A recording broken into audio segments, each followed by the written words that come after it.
Hola, soy Ramón Bernadó, estamos aquí en los estudios de Nueva Alcarria para grabar un programa más de Centauros de la Alcarria. Buenos días, Javi Pastrana, encantado de tenerte conmigo en el programa, amigo, director. Este es nuestro programa 55. 55. Lo has mirado para sí, lo estar he mirado, que... para no cometer los errores habituales que siempre cometo. Este es el número 55. Tenemos un programa, como siempre, cargado de contenidos. Vamos a hablar primero de los estrenos en los multicines Guadalajara, que hay un buen montonazo. Luego vamos a raíz de alguna comedia que se estrena este fin de semana en las carteleras españolas, vamos a hablar de nuestras 3 comedias favoritas del cine español. Y en la parte podcast tenemos una disección que ha hecho nuestro amigo habitual Ernesto, que está en labores superiores al hacer el programa y no puede estar con nosotros estas semanas, pero que sí que ha hecho una colaboración. Hemos hecho una colaboración, Ernesto y yo, hablando de Asteroid City, la película marciana de Wes Anderson, marciana como todas. Y luego tú y yo, si te parece, diseccionamos en esta sección spoiler total que tenemos en el podcast la película Flash, ¿no? Muy bien. Que es la nueva película del universo DC. ¿Te parece bien el programa que Vamos al turrón, que Ramón, planteamos? Vale. que el tiempo es un maní, como decía Estrenos. el Lutiers. Empiezo yo, ¿vale? ¿Te parece? Uno de los estrenos de la semana es La Maison, que es una película francesa de Anissa Bonnefond, que se desarrolla en Berlín y que es una historia basada en hechos reales, estas cosas que tanto gustan a determinado público y a determinadas directoras, que cuenta la historia de una escritora que, baja de ideas, decide meterse en el mundo de la prostitución para escribir sobre una novela sobre ese asunto, ¿no? Suele pasar. Una novela autobiográfica, ¿no? Entonces se mete en un burdel de la ciudad de Berlín, es una chica francesa, y el burdel se llama La Maison, pues de ahí el nombre de la película, ¿no? Esta película la he visto ya. Mis calificativos no son suficientes para... Pero yo tengo una pregunta, Ramón. Dime. ¿Es comedia? ¿Es drama? No, es drama. No está planteada en forma de comedia, podría ser, porque los franceses son capaces de todo, pero no está planteada, es un drama. Y es la historia de esta chica, la protagonista es Anna Girardot, que es una chica estupenda, guapísima y que no lo hace mal. Y a mí me molesta mucho el planteamiento un poco idealizado de la prostitución, ¿no? En el que esta chica que, a diferencia de lo que es lo normal en la prostitución, las chicas que se meten en este mundo se meten por cuestiones sociales, a veces atrapadas en trata de blancas, engañadas, y muchas veces porque es el único recurso que obtienen para ganarse la vida, y esta en cambio se mete por una cuestión de afición, ¿no? O sea, y entonces la perspectiva que da es una especie de idealización de la prostitución, con momentos amargos también, pero buenos momentos, ¿no? ¿Se enamora de algún cliente?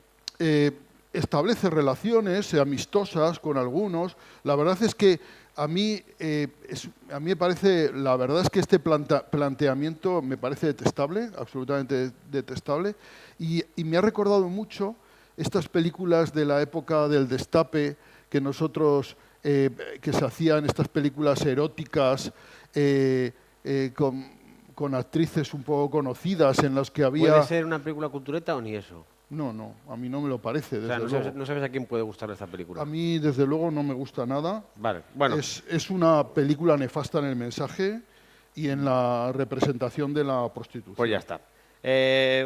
Yo creo que tengo una película que puede funcionar bien, que es Sin malos rollos, dirigida por, y es que tengo que mirar el nombre porque si no, no me sale, lo siento, queridos oyentes, Jean Sputnitsky,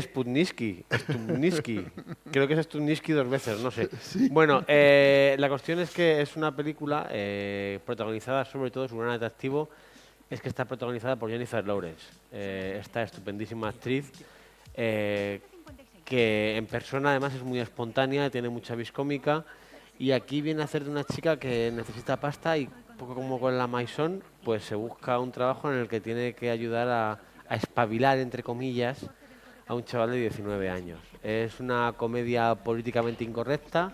El director ha hecho capítulos de Office, hizo Bad Teacher, hizo Niños Malos. O sea, una comedia gamberra, políticamente incorrecta y que, a pesar de lo rancio que pueda parecer el planteamiento, a mí el tren me ha hecho gracia. Y Jennifer Lawrence, que siempre es una de esas actrices que no creo que se meta en nada que no tenga gracia. Sí, yo el otro día estuve leyendo un poco de esta película, una entrevista con Jennifer Lawrence, decía que ella después de haber pasado por los Juegos del Hambre, haber estado un poco encasillada en esos papeles de heroína dramática, ¿no? Pues que quería cambiar absolutamente de registro, hacer productos más menos trascendentes tal vez, y que se había metido en esta película, ¿no? A mí la verdad es que he visto el tráiler y me hace gracia. A mí el tráiler me hace gracia. Yo creo que Jennifer Lawrence. Jennifer Lawrence funciona bien como actriz de comedia. Y bueno, el director efectivamente es James Punitsky.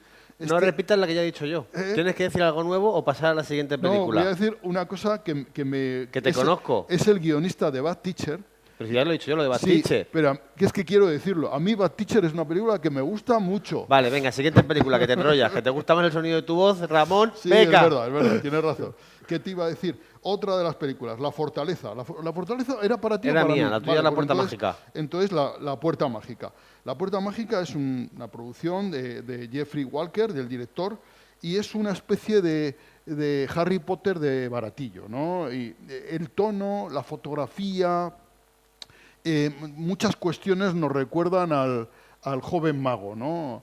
Y la película intenta moverse en el plano de la comedia, de la fantasía, y ¿qué quieres que te diga? Salen Christopher Waltz y Sam Neill, que están un poquito ridículos. La idea es que este joven es un joven que tiene unas habilidades especiales y que lo contratan en una empresa singular para encontrar una puerta que es transportable, ¿verdad? Y que tú la puedes abrir y, diciendo dónde quieres ir, te lleva al sitio, te abre al sitio, ¿no? Hay una parte en la que la película se convierte en cierta comedia romántica, en la que el chico y la chica pues van recorriendo lugares idílicos del mundo, paradisíacos, y a mí esa parte es la que más me gusta de la película, curiosamente, ¿no? Porque la parte de fantasía y tal yo creo que flojea un poco. Luego salen goblins, ¿sabes? Esta especie de duendes, ¿verdad? Que están hechos en la factoría de Jim Henson, y la verdad es que son un poquito chirriantes, porque ahora ya acostumbrado mucho a los efectos digitales, estos especie de animatronic ya no funcionan. Entonces, ¿es una película infantil o adolescente? Yo creo que a los niños pequeños no les encaja esta película, y es a lo mejor demasiado infantil para los adolescentes. No le encuentro público. ¿Qué quieres que te diga? Pues nada, yo voy con La Fortaleza, de Chiqui Caravante. Chiqui Caravante. Sí, se llama así, lo he dicho bien. Sí, yo he visto varias cosas de Pues de tampoco Chiqui ha hecho Caravante. mucho, ha hecho 12 más 1, una comedia metafísica que... Sí, que esa no la he visto. Hizo un corto que lo presentó aquí en el Festigu, y luego esta película, La Fortaleza, de Chiqui Caravante. Bueno, me hace pues, gracia el nombre, Chiqui Caravante. a mí lo que me hace gracia es que, si ves el cartel, te recuerda mucho a Puñales por la espalda de entrada. Sí, Es una película de hecho de misterio. Una familia se reúne, unos hermanos, porque ha muerto el padre, y el padre, como para que puedan acceder a la herencia, pues les pone la prueba de que tienen que encontrar su cadáver y enterrarlo. Entonces, claro, los hermanos se llevan mal, y conforme pasa el tiempo pues irán pasando sucesivas burradas. Una comedia negra, diría yo, en la que me pregunto si el padre estará realmente muerto o no. Creo que es una de las cosas que me ha suscitado interés. Y que tiene actores interesantes como Fernando Cayo o José Manuel Poga. José Manuel Poga, que le hemos visto hace poco en La Casa de Papel haciendo de un malo muy malo, y en una gran serie de Disney Plus de Tú también lo harías. Pues es una película que a mí me parece interesante, y que es la que ha dado pie a que elijamos nuestras comedias favoritas del cine español. Yo no sé si esta será una de mis comedias favoritas, Pero bueno, por lo menos cuando la he visto no me ha generado rechazo inmediato. ¿Puedo decir algo? Pero si solo se aporta algo nuevo, Ramón. Sí, claro. Hay uno de los personajes de la película es Vito Sanz, al que yo tengo un especial cariño porque Vito Sanz es de Huesca y es amigo de un sobrino mío. Y cada vez que me lo encuentro, pues siempre le cuento la misma historia, ¿no? Y tal. Y pude hablar con él en Sevilla porque esta película se presentó como un evento especial en el Festival de Sevilla y por eso la vi. Y he de decir también que sale Fernando Tejero haciendo de notario. Sí. Y es, a mi modo de ver, un personaje muy gracioso, ¿no? Es que yo, Fernando Tejero, ya la persona le ha cogido cierto rechazo y cuando le veo me produce cierto... Sí, pues mira, en este papel de notario serio, o sea, porque él no es un papel, es un papel serio dentro de un entorno cómico, ¿no? Yo creo que está muy, muy acertado. A mí me hizo mucha gracia. ¿La película entonces la recomiendas? La película... ¿He acertado con lo de humor negro? Sí, es humor negro, trata de ser una película de un humor negro, habla de las rencillas familiares, de las... Redundando, ella está redundando, eso ya lo he Sí, dicho yo. y a mí personalmente no me convenció. No te convenció, No vale. me y eso que en un festival como el de Sevilla, en el que todo son tragedias o dramas, ver una comedia alegra mucho. Siguiente película. Vale, así me gusta. Pues la siguiente película que quería contaros es la de... Una vida no tan simple. Una vida no tan simple. Si me la había olvidado esta película. Sí, es una película de Félix Vizcarret. Esta la vi en el Festival de Málaga. Y la verdad es que a mí es una película que me gustó mucho, que me extrañó que no tuviera premio, porque es una historia muy bien contada. Miki Esparvé es un arquitecto que ganó un premio de arquitectura famoso y que todo el mundo le auguraba un porvenir estupendo, pero que lleva un montón de años, lleva 7, 9 años sin hacer nada importante, y entonces se dedica a llevar a los niños al colegio, a hacer la comida, a ese tipo de cosas, porque la que trabaja en realidad es su esposa, ¿no? Fuera de casa, la que trabaja fuera de casa es su esposa. Y bueno, pues es una especie de estos millennials de los 80 que llegan a los 40 años y que de pronto ven que todas las ilusiones de su vida pues no se han realizado, ¿no? Y hacen un poco balance de su existencia y por eso intenta encontrar nuevas perspectivas, encuentra otra madre que comparte parque con él y que, bueno, con la que entabla una relación que es Ana Polvorosa, que está estupenda, por cierto. La mujer de Miki Esparvé es Olaya Caldera, que quiero mencionar porque hace un papel realmente extraordinario. Es una historia que nos suena, pero sobre todo de haberla visto con el género opuesto, o sea, mujeres prometedoras que tienen que renunciar a sus carreras por sus familias y en este caso es el padre el que tiene que hacerlo.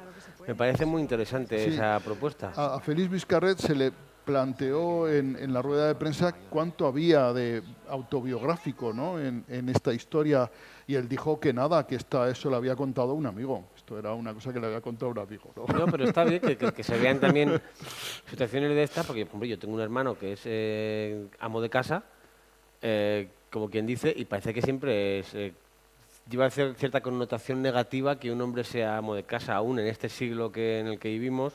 Parece que es algo ahí que hay que decir con vergüenza o por lo bajini.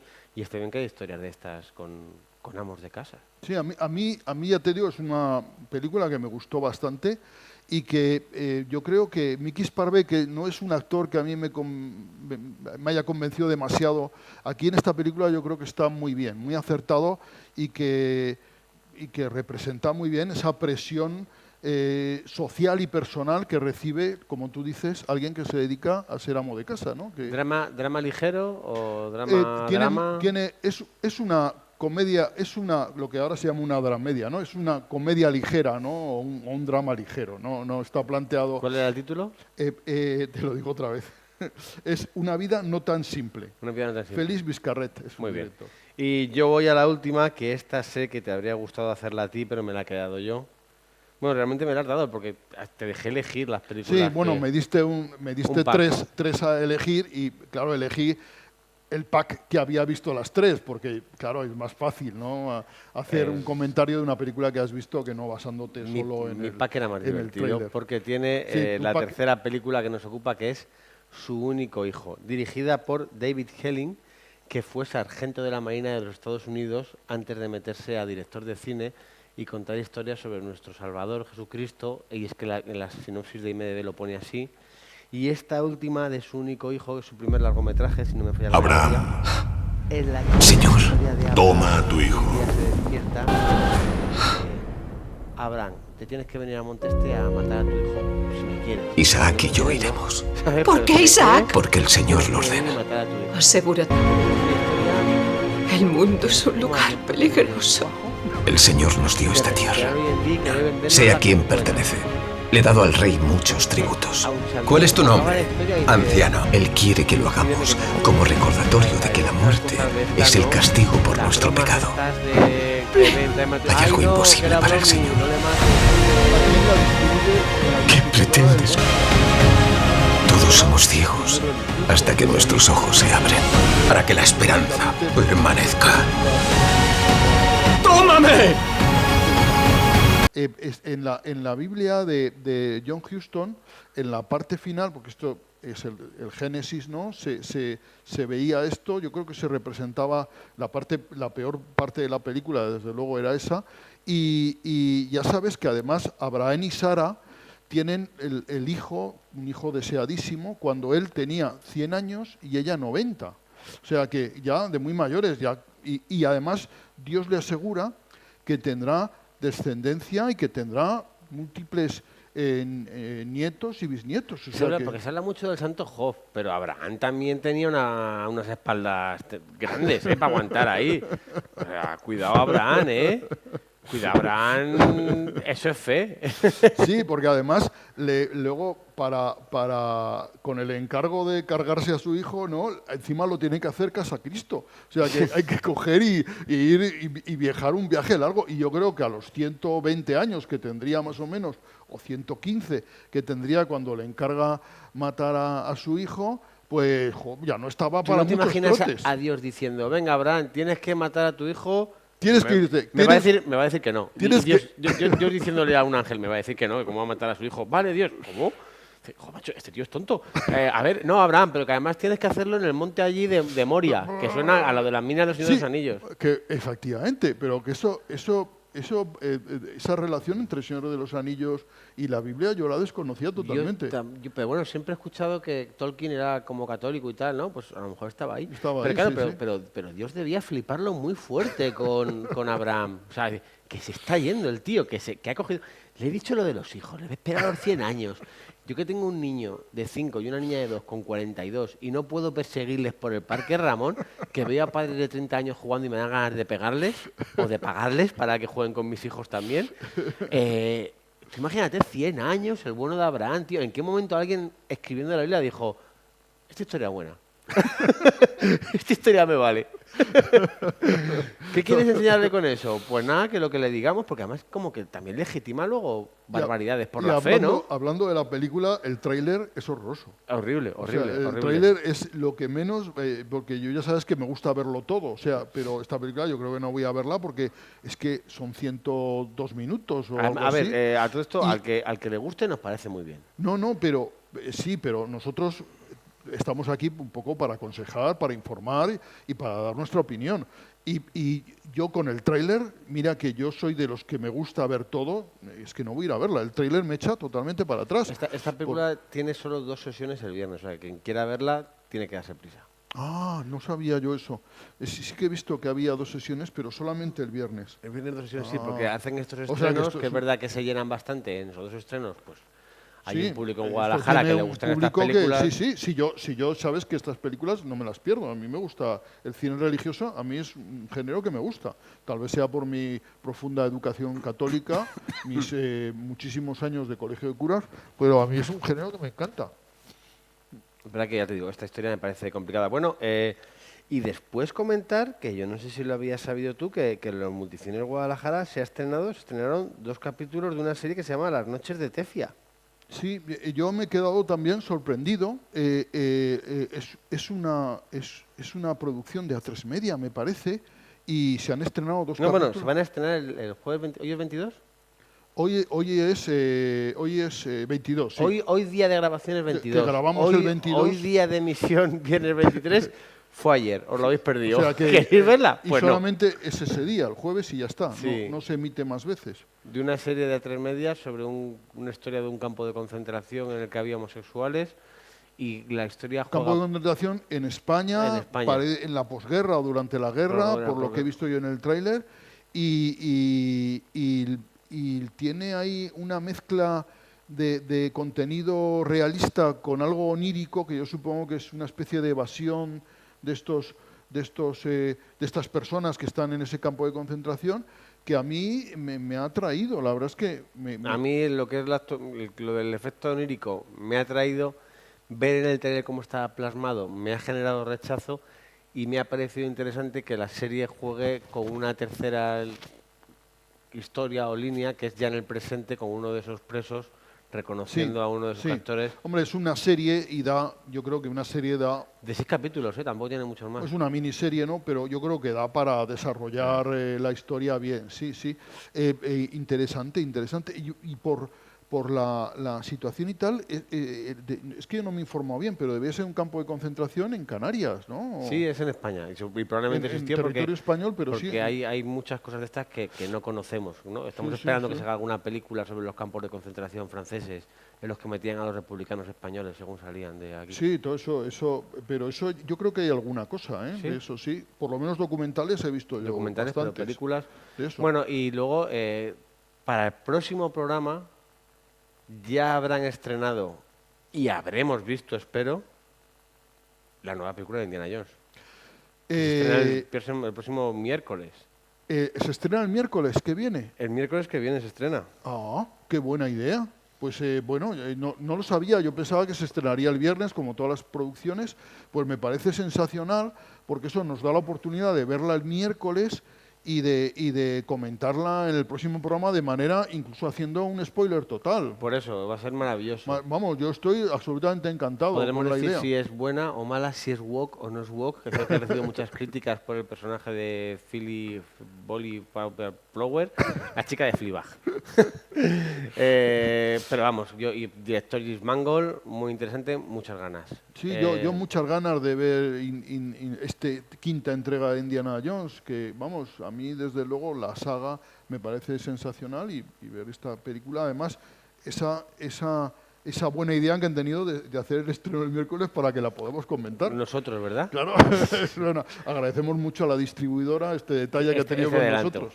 Bueno, pues vamos a dejar a la gente con la cartelera y vemos el siguiente bloque, ¿vale? Perfecto.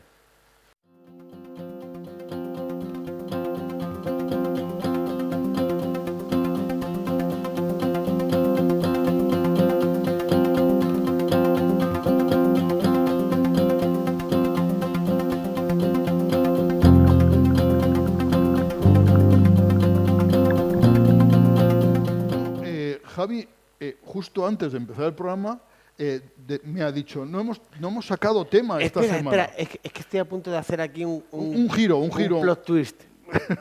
¿Quieres lo de las comedias? ¿O quieres que aprovechando el estreno de Indiana Jones hagamos una escala de mejor a peor de las películas de Indiana Jones?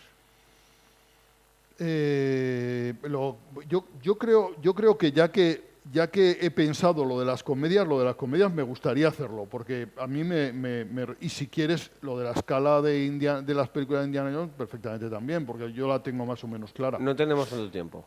No, pues entonces hacemos la comedia y la escala de películas la dejamos para la semana que viene, ¿te parece? Vamos a aprovechar a la gente, a nuestros seguidores, para que nos dejen en YouTube o en iVoox, que también pueden escuchar el programa, sus comentarios con su escala de películas de Indiana Jones, porque recuerden, este programa existe y vive gracias a ustedes.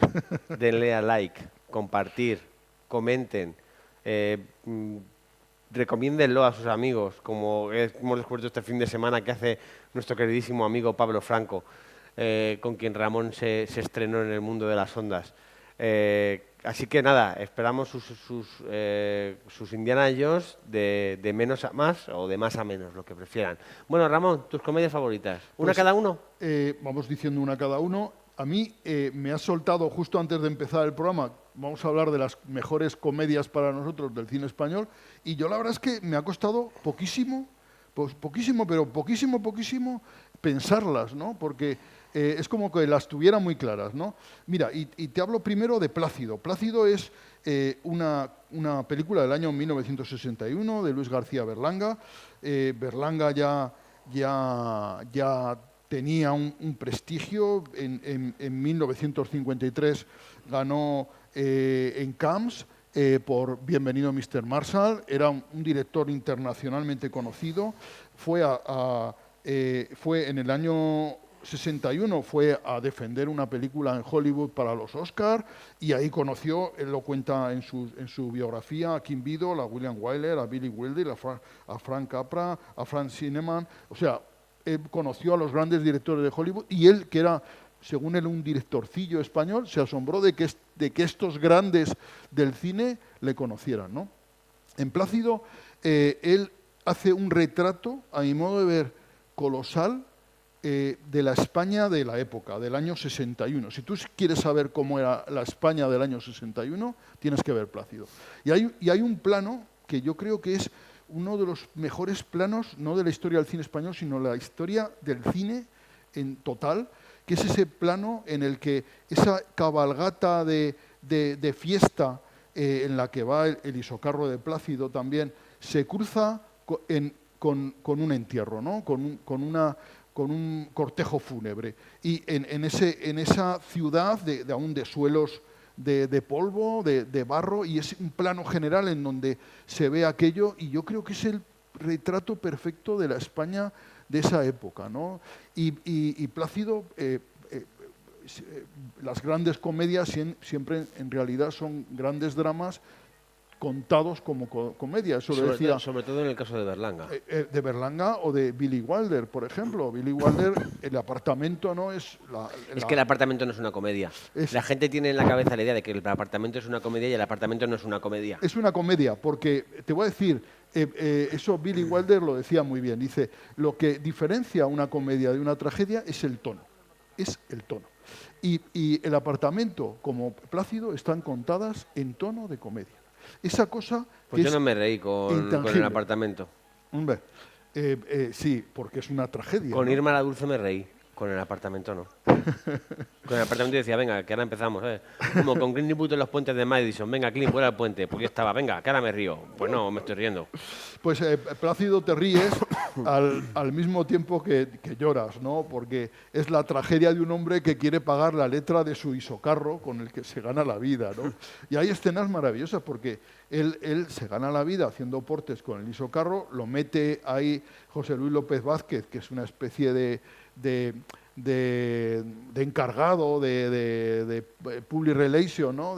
En un lío de una cabalgata y tal, y él está atrapado porque él lo que quiere es cobrar el servicio para ir a pagar la letra de su isocarro, ¿no? Que si no se lo pueden embargar. Y es toda la película, la trama de la película va de eso, ¿no? Y su mujer es Elvira Quintilla, que regenta un urinario público, ¿no? Que es una cosa maravillosa, ¿no? Y hay una escena en la que está, pues José López Vázquez, está Casen es Plácido, ¿no? Están todos ahí en el urinario de señoras. Y de pronto entra una señora y entonces dice, no, somos de la casa. A mí me parecen esas cosas maravillosas, ¿no? Bueno, pues yo me voy a... Plácido, una comedia extraordinaria. Yo me voy a quedar, mi primera elección es Amanece, que no es poco, de José Luis Cuerda, año 89, el mejor ejemplo de comedia surrealista ganada a pulso, con canciones dedicadas a las ingles, Gabino Diego haciendo de americano y el alcalde obligándoles a hacer flashback para que se vayan del pueblo, elecciones para elegir a la tonta del al tonto del pueblo, a la prostituta, al guardia civil, a la minoría social. Un señor que tiene un sobrino que es negro y cada vez que le ve, no, un nieto que es negro y cada vez que le ve por la cara se asusta, y aunque tiene ya 40 años y ya se había acostumbrado, un pueblo que quiere invadir a otro, unos señores que crecen del suelo como si fueran árboles. Y que si lo arrancas antes de tiempo se queda cojico para toda la vida. Luis Ciges y Antonio Resines haciendo de padre e hijo que van en moto con Sidecar, recorriendo toda España, y Luis Ciges haciendo un chiste que hoy en día no se podría hacer. Me guardará su respeto. Me guardará su respeto y el de porque era muy mala. No voy a enmendarle yo a la plena a los de Madrid. O sea, es una comedia desternillante. Luis Reyán con esa maravillosa frase de pues yo creo que voy a sacarme la chorra. Ese momento en el que amanece por donde no debe de amanecer, sale el sol por donde... Y el guardia civil dispara al cielo y grita, esto es un sin Dios. Que yo eso yo no sabía, pero esa frase se ha incorporado a las expresiones populares españolas. A mí me encanta ese momento de esto es un sin Dios, me encanta. Y un argentino que va de intelectual y que escribe un libro y resulta que ha copiado a Follner sin saber. Con lo que gusta en este pueblo Follner. Claro, entonces todo el mundo le pillan y le meten en el calabozo por haber plagiado un libro de Follner. Bueno, a mí me parece una película que es que tiene Enrique San Francisco queriendo cambiar de personaje con la gente. Yo es que no, me quedo sin... Digo, es un humor que hoy en día yo creo que es muy políticamente incorrecto, porque luego tenemos al capellán con su sobrina también, que tiene momentos turbios, pero que en el 89 nos hizo mucha gracia y que todavía tiene valores muy, muy rescatables y que yo me la juego y digo que para mí es la mejor comedia del cine español de toda la historia. Pues Amanece que no es poco, además fue una película que cuando se estrenó no creó ninguna polémica y no tuvo mucho éxito en taquilla. Lo que pasa es que la película ha ido creciendo a lo largo de los años, ha ido cogiendo popularidad y es una película de referencia de muchísimas personas. Ya sabes que hay una ruta en Castilla-La Mancha, en Albacete, siguiendo Molinicos y todos los pueblos en los que se desarrolla esa zona, donde se desarrolla Amanece que no es poco. Siempre que se habla de Albacete tenemos que mandar un saludo a nuestros amigos de Webstertainment, un podcast que todo el mundo debería escuchar. Segunda película, Ramón. Pues mira, mi segunda película es El Verdugo. Otra vez Luis García Berlanga y otra vez Rafael Azcona, ¿no? Rafael Azcona ha sido, permíteme que te lo diga, el gran guionista del cine español. Ha firmado los mejores guiones de la historia del cine español. Y es una persona que no ha tenido la popularidad que se merecía, porque siempre ha sido una persona extremadamente discreta. Él nunca quiso popularidad, no aceptaba premios, no salía en público, y de él se pueden contar muchas anécdotas. Y, por ejemplo, cuando preparaba las películas con Luis García Berlanga, ellos cuentan, que yo creo que esto es totalmente falso, pero ellos cuentan que se reunían por las tardes en un bar de Madrid, en una cafetería, y observaban a la gente, ¿no? Y entonces se fijaban en expresiones, en cuestiones que iban viendo, y las iban memorizando para introducirlas en las películas, para que sus películas reflejaran, en cierto modo, una realidad, ¿no? Y en una rueda de prensa que se hacía a Berlanga, Azcona no hacía ruedas de prensa, le preguntaron, bueno, y tomaban notas de estas cuestiones. Y Berlanga le respondió al periodista, dice, no, nosotros nunca tomábamos notas. De lo que no te acuerdas es que no tiene importancia. ¿Sabes? Y eso yo creo que es totalmente falso, porque seguro que tomaban notas, pero a Berlanga le gustaba siempre contar este tipo de cosas, ¿no? El Verdugo es, a mi modo de ver, el mejor alegato que se ha hecho contra la pena de muerte y en la que Berlanga humaniza la figura del ejecutor, como se llama, como él mismo se define, el Verdugo se define en la película, el ejecutor, ¿no?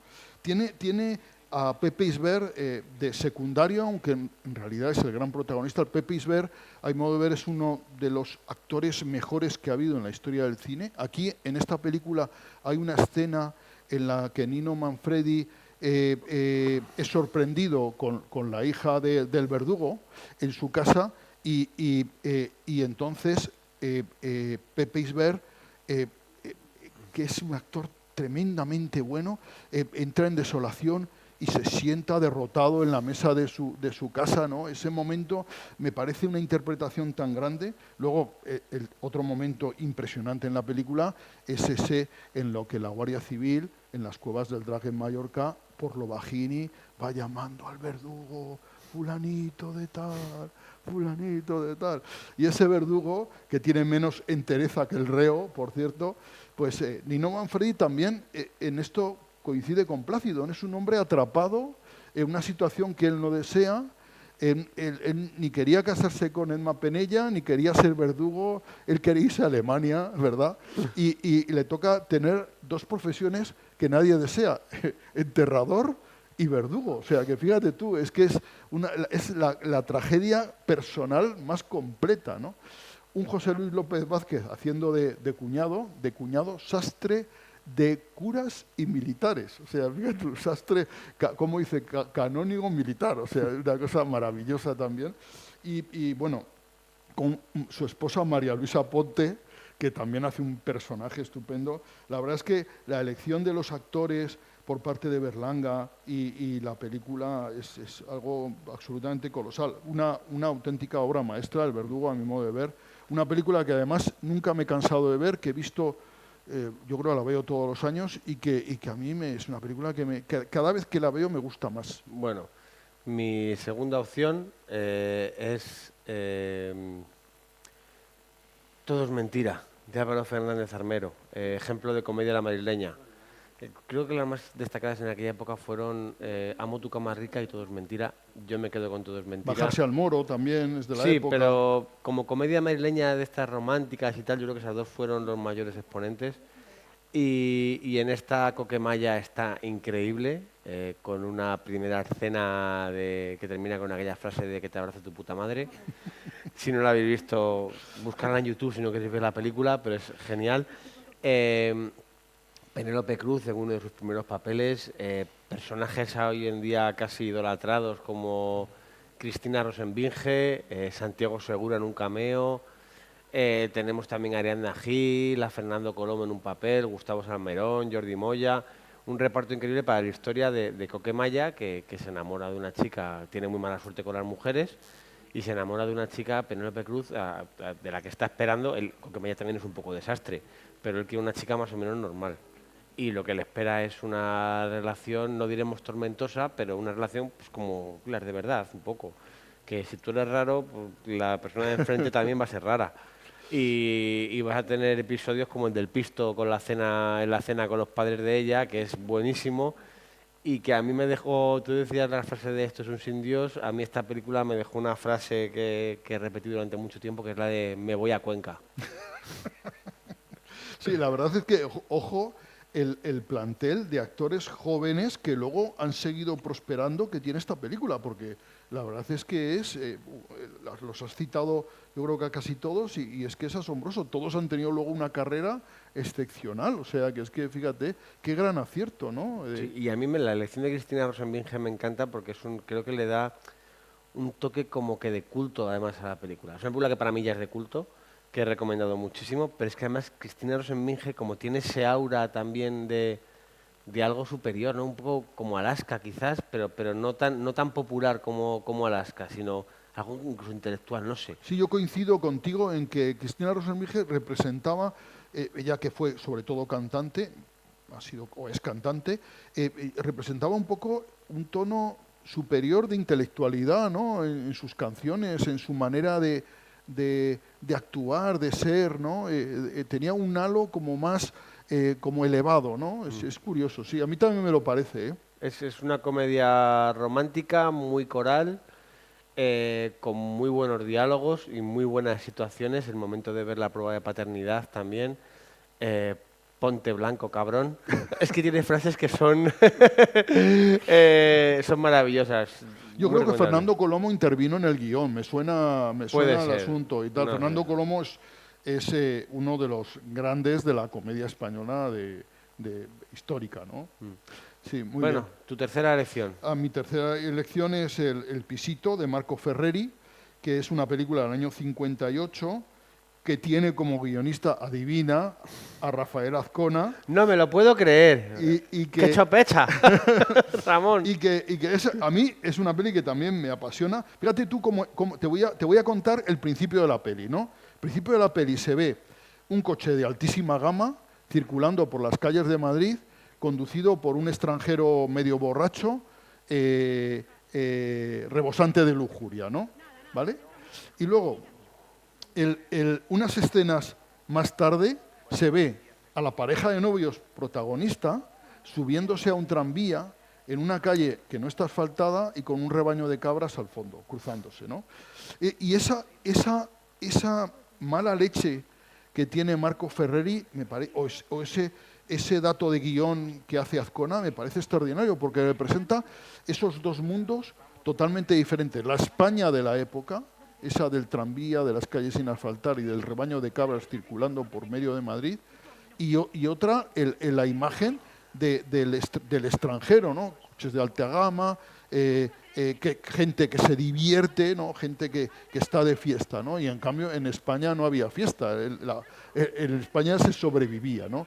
Y el drama es que el drama es nuestro José Luis López Vázquez y que es Rodolfo, y Petrita, que es Mari Carrillo, están atrapados en que no pueden casarse porque no tienen vivienda. No tienen vivienda. Entonces él vive realquilado, porque esto de compartir piso, que ahora se piensa que es una cosa de ahora, esto existía en los años 50 y 60. Mis padres, cuando se casaron, fueron a vivir a una casa, a una habitación con derecho a cocina, ¿sabes? O sea que luego tardaron 2 años, ya consiguieron alquilar un piso, pero era la realidad española entonces. Entonces, Rodolfo, José Luis López Vázquez, vive en una habitación de una casa cuya propietaria es una anciana. Y la única manera que ven Mari Carrillo, Petrita, de conseguir la vivienda es que Rodolfo se case con esta anciana, que es una anciana bondadosa, que accede al trato, y esperar a que se muera para heredar la casa. El problema es que la anciana no se muere, me explico. O sea que ahí está el asunto. Comparten piso una cupletista y hay un amigo que es callista, ¿no? Que es como se decía en la época. Y entonces ese abanico de personajes, y luego José Luis López Vázquez atrapado en una existencia como le pasaba al Verdugo. Son comedias todas muy amargas. Que son comedias muy amargas, pero es que precisamente lo que hace grande una comedia es que retrate una realidad sórdida, pero con ese tono que es curioso además que estas películas que llevaban una carga de crítica social increíble, los censores, como la veían como comedia, la pasaban y no se daban cuenta de que estaban tragándose un sapo.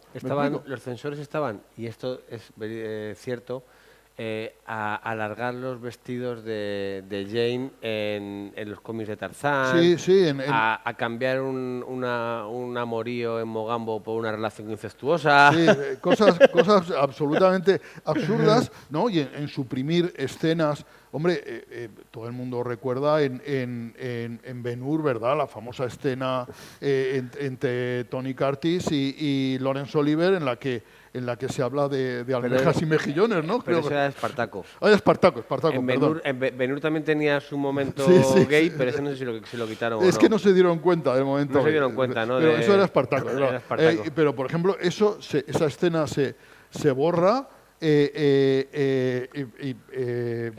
Estaba atento aquel día el censor, ¿eh? Sí, el censor era de los listos. Era de los listos. Pero bueno, aquí, por ejemplo, es muy curioso. Hay, por ejemplo, otra película de Berlanga, Los Jueves Milagro, esa la censura la acribilló, porque en realidad Berlanga tuvo que hacer otra película totalmente diferente. Pero en cambio, en El Pisito, en El Verdugo, en Plácido, la censura no se da cuenta de la crítica, de la carga social que lleva esa película y la pasa como comedia. Bueno, la censura también se lució con la de Viridiana, fue, ¿no? Viridiana tiene una historia la que enviaron a Cannes, muy rocambolesca. Y luego dijeron, ¿pero qué hemos hecho? Bueno, Viridiana, ¿quieres que hable de Viridiana? No, vamos a ir. Bueno, porque que lo ya sabes que lo busque. De Viridiana hace mucho. Ramón, enhorabuena por esto que acabas de hacer. ¿Por qué? Porque te has contenido en vez de aprovechar un desliz mío para entrar a saco, has sido muy noble. Hombre, ya sabes que yo, si tú me cortas, yo paro, vamos, yo... Pero ha salido autocontrol por tu parte. Sí, es raro, porque me gustaría mucho contar lo de Viridiana. Otro día. Un día tenemos que hablar de Buñuel. Yo sabes que soy fan absoluto de Buñuel y de Buñuel además se puede hablar. No lo estropees ahora. Se puede hablar mucho. Otro día hablamos de Buñuel. Y otro día hablaremos de Buñuel y de Viridiana y contaré la anécdota de Viridiana, que es jugosísima. Bueno, pues mi tercera lección, que sé que tú no estás muy de acuerdo con esta, es Primos, de Daniel Sánchez Arévalo, King Gutiérrez, Raúl Arévalo, Inma Cuesta, Adrián Lastra, Antonio de la Torre. Un tipo que es abandonado por la que iba a ser su mujer en el altar, pues sus dos primos de toda la vida lo cogen y se lo llevan al pueblo, un pueblo de Cantabria. ¿Cómo se llama el pueblo este? De Cantabria. Donde estaba la Universidad de Comillas, ¿no? Comillas, sí. Se llevan a Comillas a hacerle una terapia de sanamiento. Cada uno de los primos también lleva su carga encima.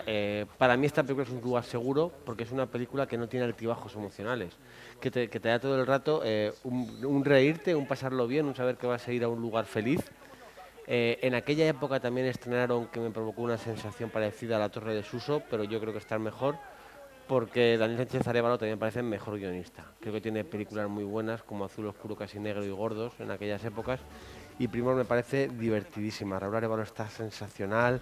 Antonio de la Torre, como ese antiguo regente de videoclub que está perdido de la vida, está brutalísimo. Inma Cuesta enamora por todos los lados. Y además era la primera vez en la que veíamos la naturalidad y espontaneidad que tiene King Gutiérrez al interpretar un papel. Y a mí todo ese conjunto... Y Clara Lago, no olvides a Clara Lago. Sí, bueno, pues yo lo siento, pero le voy a poner un peldaño por debajo de los demás. Si la comparo con Inma Cuesta, es que me parece que Inma Cuesta está espectacular. Bueno, Inma Cuesta me parece que es una actriz que es espectacular en todos los sentidos, haga lo que haga. Sí, estoy de acuerdo. Pero haciendo comedia en esta película me parece que está increíble. Venga, ¿quieres criticar Primos tú? Sí, a mí es una película que no me gusta nada, me parece que es un guión absurdo. Es muy curioso porque Adrián Lastra, que a mí es un actor que me gusta mucho en general, a mí me parece que aquí está absolutamente penoso e insoportable. Los tres primos, los tres protagonistas son personajes muy penosos con los que no conecto para nada.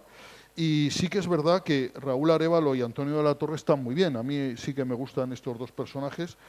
Y lo demás es que nada, me parece un guión malo y lo siento. En cambio, las películas de Daniel Sánchez Arévalo que tú has citado, Azul Oscuro, Casi Negro y Gordos, me gustan mucho. Gordos, además, me parece una película muy inteligente y además es una película en la que Antonio de la Torre ganó como 40 kilos y es meritorio. Pero en cambio, Primos es una película con la que nunca he conectado. Bueno, pues otro reto para nuestra audiencia, que vean Primos y apuesten con quién de los dos van. Sí. Porque además estamos de acuerdo. Yo estoy de acuerdo en que las tres películas que has dicho tú son obras capitales del cine español. Me cuesta mucho conectar con esa amargura de Berlanga, como me cuesta conectar con la amargura del Apartamento, por ejemplo. Se me hacen películas duras de ver, pero bueno, reconozco que son películas... Hombre, está claro que somos de generaciones diferentes y tú conectas con un humor más reciente, no sé cómo decirlo, y yo en cambio conecto con clásicos del cine español que además es que son referentes en mi vida porque son películas que conozco tanto, que he visto tantas veces que la verdad es que son parte de mi vida, son fundamentales en mi existencia. Bueno, Ramón, ¿despides el programa? Sí, hemos hecho un programa de 48 minutos que está muy bien. Inhabitualmente corto para nosotros, ¿verdad? Y nada, despedimos el programa. ¿Sabes que nuestros grandes productores aspiran a que hagamos un programa de 30 minutos, verdad? Ya, pero estando los dos es difícil. Bueno, pues nada, nos despedimos aquí en otro programa de Centros de la Alcarria. Muchos besos, muchas gracias. Bueno, espera. Ahora en el podcast... en el podcast, en sí, el podcast perdón. hablamos, Ramón habla con Ernesto de Asteroid City, Ramón y yo hablamos de Flash con spoilers. Por cierto, a modo breve, ¿qué te pareció Flash? A mí una película que me ha gustado muchísimo. Me parece sensacional. Yo creo que es una película también que me ha gustado mucho, me ha entretenido mucho. Entiendo las críticas que le pueden haber llegado por el contexto, pero creo que es una película que se puede disfrutar perfectamente en el cine. Sí, Ahora vamos con ello. Así que ya saben, el podcast lo pueden seguir en YouTube. En YouTube, o, por cierto, o que en en iVoox. YouTube, decir que después de la parte imagen hay una parte en YouTube con solamente nuestras voces que se puede disfrutar perfectamente, y si no tenemos en iVoox todo el programa, por supuesto, en iVoox está la parte vista y oída, y solo la parte oída también. Háganos saber el que están programa entero. ahí, ayúdennos a difundir este pequeño milagro. Y nada, Necesitamos el apoyo de los oyentes y televidentes, porque si no, esto no seguirá y nosotros no lo podremos pasar así de bien. Muchos besos, muchas gracias. Nos vemos en el cine, aquí en Centauros de la Alcarria. venga,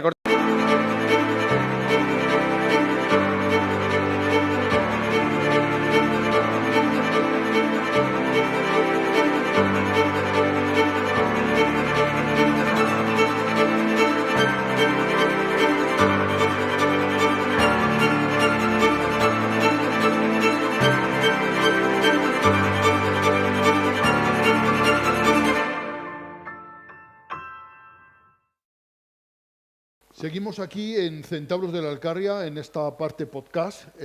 Javi, vamos a hablar de varias películas. La primera de Asteroid City, y vamos a poner el corte que hemos grabado Ernesto y yo sobre Asteroid City. sin mí, ni siquiera me invitasteis. Ni hicisteis siquiera te una cosa invitamos. de- No contamos para nada contigo porque no habías visto la película, reconócelo. No, es verdad, pero... Han dicho, vamos a hacer esto, a ver si te da tiempo a La verla. verdad es que nos salió como muy improvisado el asunto, ¿no? Porque fue... ¿Qué querías decir? La verdad es que nos salió muy bien sin ti. Pensamos, ¿para qué llamar a Javi? ¿Para qué llamar a Nos Javi? quedó muy natural y muy bien sin ti, Javi. Mira, es que yo sabía que Ernesto quería hablarnos de Story City, entonces le propuse hacer, en lugar de que él hiciera un monólogo, hacer una conversación. Además, yo había planteado mi crítica en mi blog, en holasoyramon.com, como una sucesión de preguntas. Me gustó mucho tu crítica. ¿Sí? Sí, porque como no digo nada, está bien, ¿no? No, Entonces- pero las preguntas, a veces una pregunta dice más que una afirmación. Entonces, como la tenía en plan cuestionario, por eso era ideal hacerle el cuestionario a Ernesto. Bueno, lo vamos a oír, ¿te parece, Javi? Sí, adelante. ¿Entendido? ¿Qué tal, Ernesto? Buenas tardes, ¿qué tal estás? Hola Ramón, pues muy bien, Pues estoy mira, muy bien. estos días has estado ausente en Centauros de la Alcarria, te hemos echado muchísimo de menos. Por fuerza mayor, no porque Sí, yo sí, quisiera. por causas totalmente justificadas, por supuesto. Tú nunca abandonarías No, Centauros no, no, no. de la Alcarria. Estamos seguros de ello. Pues la idea era hablar un poco de Asteroid City, que es una película que los dos hemos visto, que por cierto el otro día nos encontramos en la Sí, en la taquilla. Multicines Guadalajara sacando entradas, y hablar un poco de esta película. A mí es una película que me ha interesado mucho, y que me plantea muchas cuestiones, ¿no? Y yo te voy a hacer como una especie de cuestionario, que es el que tengo en mi blog, que seguro que tú vas a resolver todas las dudas que a mí se me han planteado. Tienes algunas cuestiones que me parecen interesantes, pero que Sí. creo que te respondes tú mismo. Claro, claro. Pero dime. Bueno, ya sabes mi tendencia natural a hacer la pregunta y dar la respuesta al mismo tiempo. O sea, que discúlpame. Sí. Bueno, primero, ¿de qué va la película? ¿De qué va Asteroid City, Ernesto? Por favor, explícamelo. Y explícanoslo a nuestro público. Decir que Asteroid City es una película que se acaba de estrenar en todos los cines de España. Ahora mismo, ¿hasta es dónde una película puedo entrar? de Wes Anderson, que ya con eso... Que le tienes ahí... Lo tengo aquí, a Wes Anderson, vigilando lo que decimos, vigilando Ay. lo que decimos. ¿Hasta qué punto puedo entrar en spoilers en esta, hombre, en esta sección?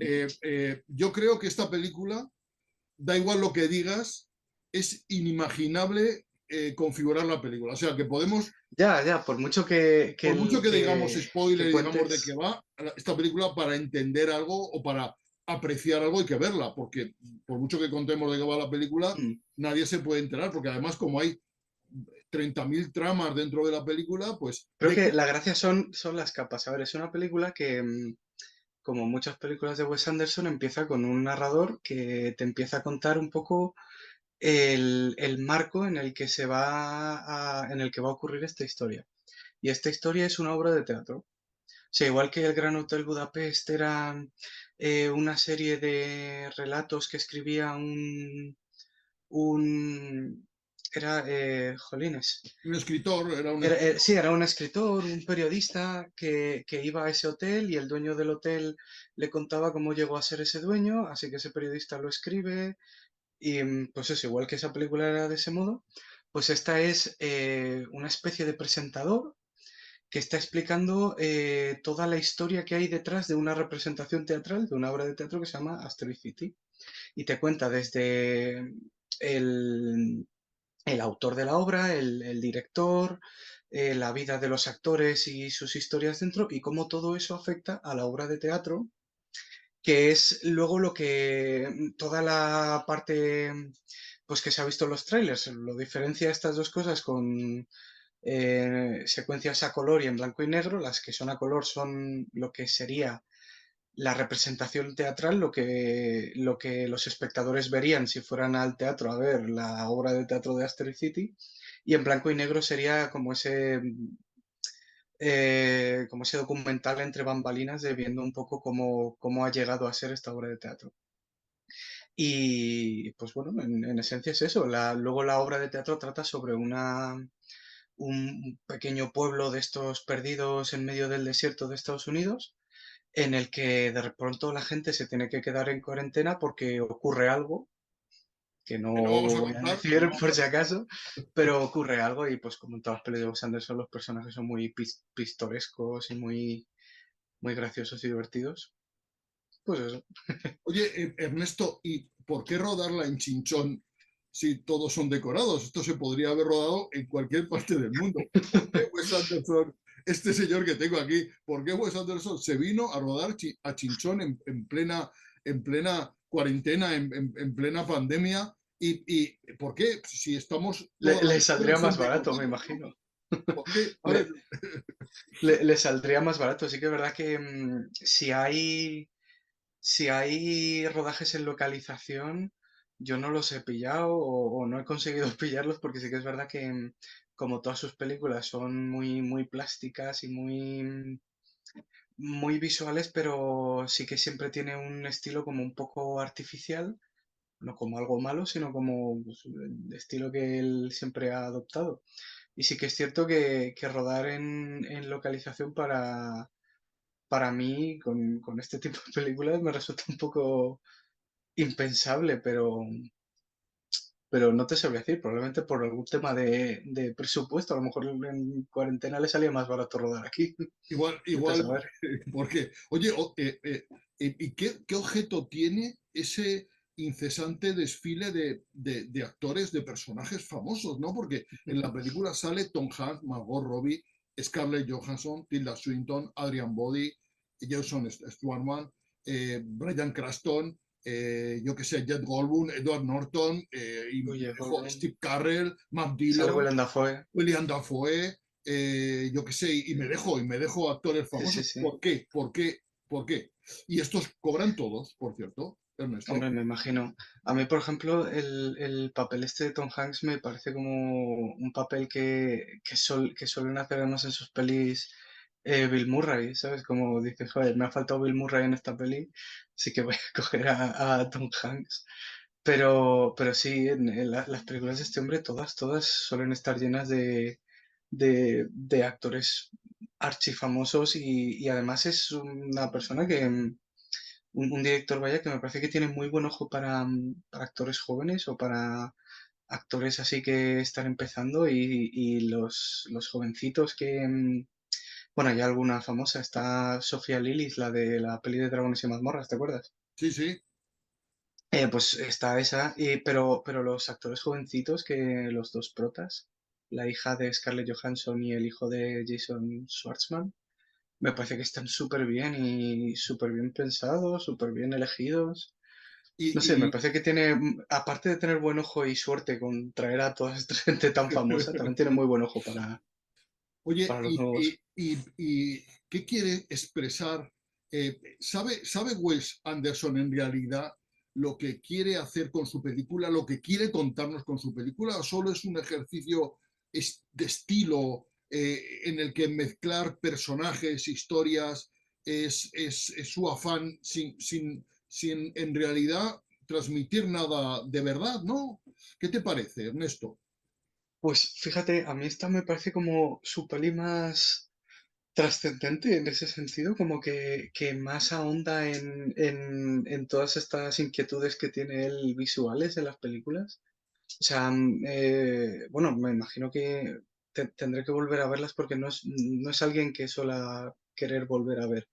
Me suele empalagar un poco, las veo, me gustan y Sí, no pero suelo volver a una verlas. vez es suficiente, Pero ¿no? esta me ha gustado especialmente porque me parece que por una vez yo he detectado un poco de introspección al respecto. La película trata sobre, o sea, el protagonista de la obra de teatro es un fotógrafo que, como él dice, nunca pide permiso para las fotos, siempre echa primero la foto y luego ya si eso pide permiso o no. Y, o sea, es eso, es alguien como que retrata imágenes, luego en ese otro plano de existencia en la película, en el que los actores se están empezando como a confundir con sus personajes. O sea, lo dicen abiertamente, dicen, joder, me estoy empezando a... ya no sé si soy yo o soy mi personaje, ¿sabes? Como... En ese juego casi triple en el que claro, todos están dentro de una obra de teatro y dentro de esa obra de teatro están interpretando personajes que a su vez ellos se van viendo identificados con los claro. personajes y Y yo van ahí... perdiendo su propia personalidad como mm, actores, ¿no? y yo ahí veo a Wes Anderson como un poco diciendo, no sé hasta qué punto mis películas son mías o son de mi estilo. No sé Sí, hasta qué sí, sí, sí, punto eso soy es verdad. esclavo de mi propio estilo. Que me parece una reflexión muy bonita para además el tipo de historia que luego cuenta dentro de esa obra de teatro. Que Oye, además, que eso, no quiero Ernesto, entrar. ¿y no te parece asombroso que aquí a Tilda Swinton se la reconozca, la actriz más camaleónica de la historia del cine, que Para nunca ser, se parece a Tilda Swinton? Aquí se la reconoce como Tilda Swinton. sí, a mí me gusta mucho Tilda Swinton, creo que es mi actriz favorita y además como el rollo de actores que sale siempre en los trailers y todo era tan largo, pues se me debió de perder porque cuando apareció en la película dije, anda, Tilda Swinton, qué ilusión. Te sorprendiste. Oye, Sí, o sea, está más reconocible que en el Hotel Budapest, por ejemplo, sí, porque en hombre, esa o en estaba... cualquier otra película. O sea oye, ¿no te parece que Wes Anderson ha querido hacer una especie de homenaje al teatro? Creo que es algo como que siempre hace, cuanto más, cuanto menos, porque sobre todo con sus pelis de animación, ¿las has visto? Las de Sí, sí. La isla de los perros y la O del el fantástico señor Fox. Fox. Son pelis que, sobre todo esas, me recuerdan como a un teatro de marionetillas, Mm, ¿sabes? mm. Y es eso, son muy cucas porque los decorados siempre son muy evidentes, aunque estén súper trabajados, aunque crea siempre cohesión entre esos planos que son tan frontales. Porque, no sé, el hecho de que sean tan frontales, ¿sabes? Lo típico de que la gente pone los planos estos de simetría, creo que da a entender como de que detrás hay unas bambalinas, ¿sabes? Hay algo que no deberías ver, pero suele hacer en plan de que gira por completo la cámara y ves el contraplano y La es tramoya, muy ¿ves la impresionante. tramoya? Sí, Claro, no, pero es impresionante porque el contraplano, la tramoya esta que dices, es más película. sí, sí, sí, sí. Y impresiona. Y en esta peli lo hace mucho.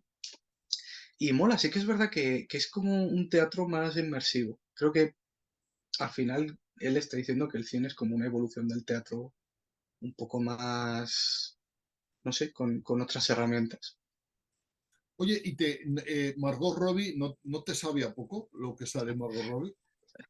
Me sabe un poco a poco, pero porque es que esa escena es increíble. Y creo que debería ser un poco spoiler eso.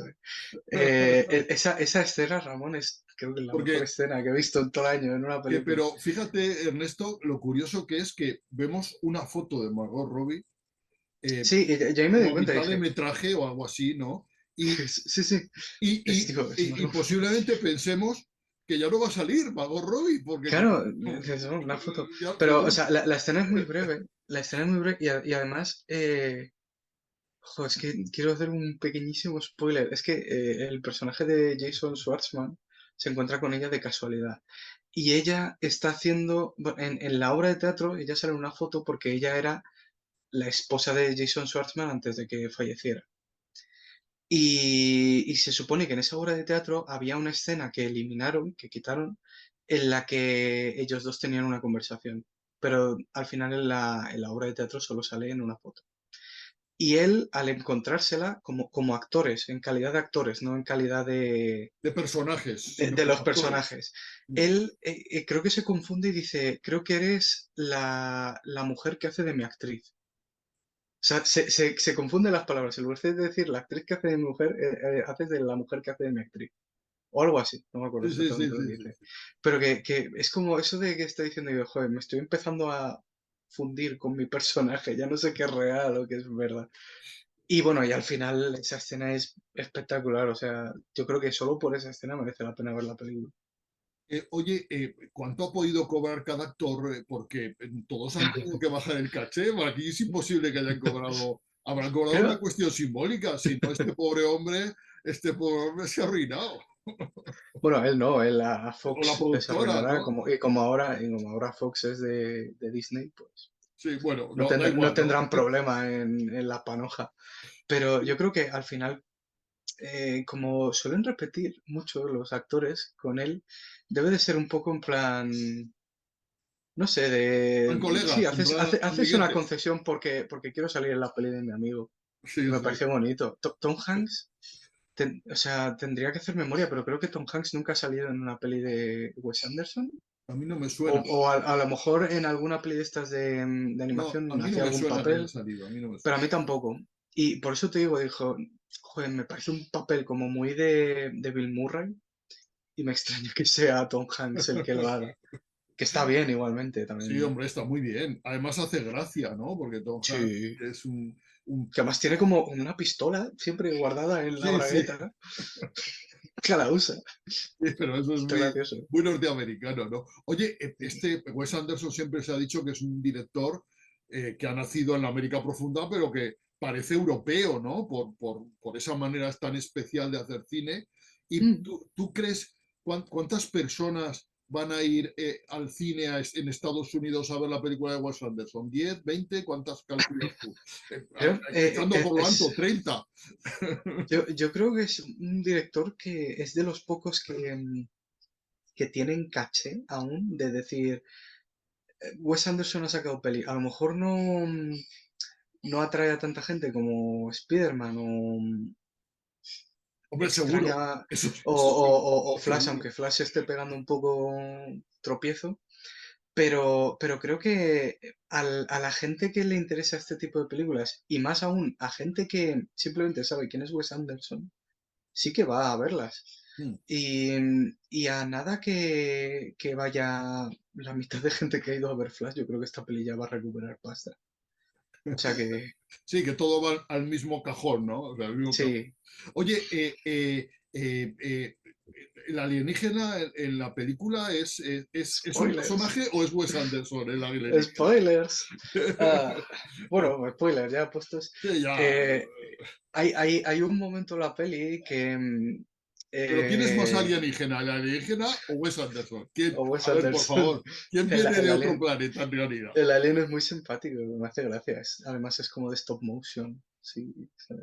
Sí, sí. Hay un momento en la peli en la que el personaje de Scarlett Johansson como que se quita las gafas de sol y tiene un moratón.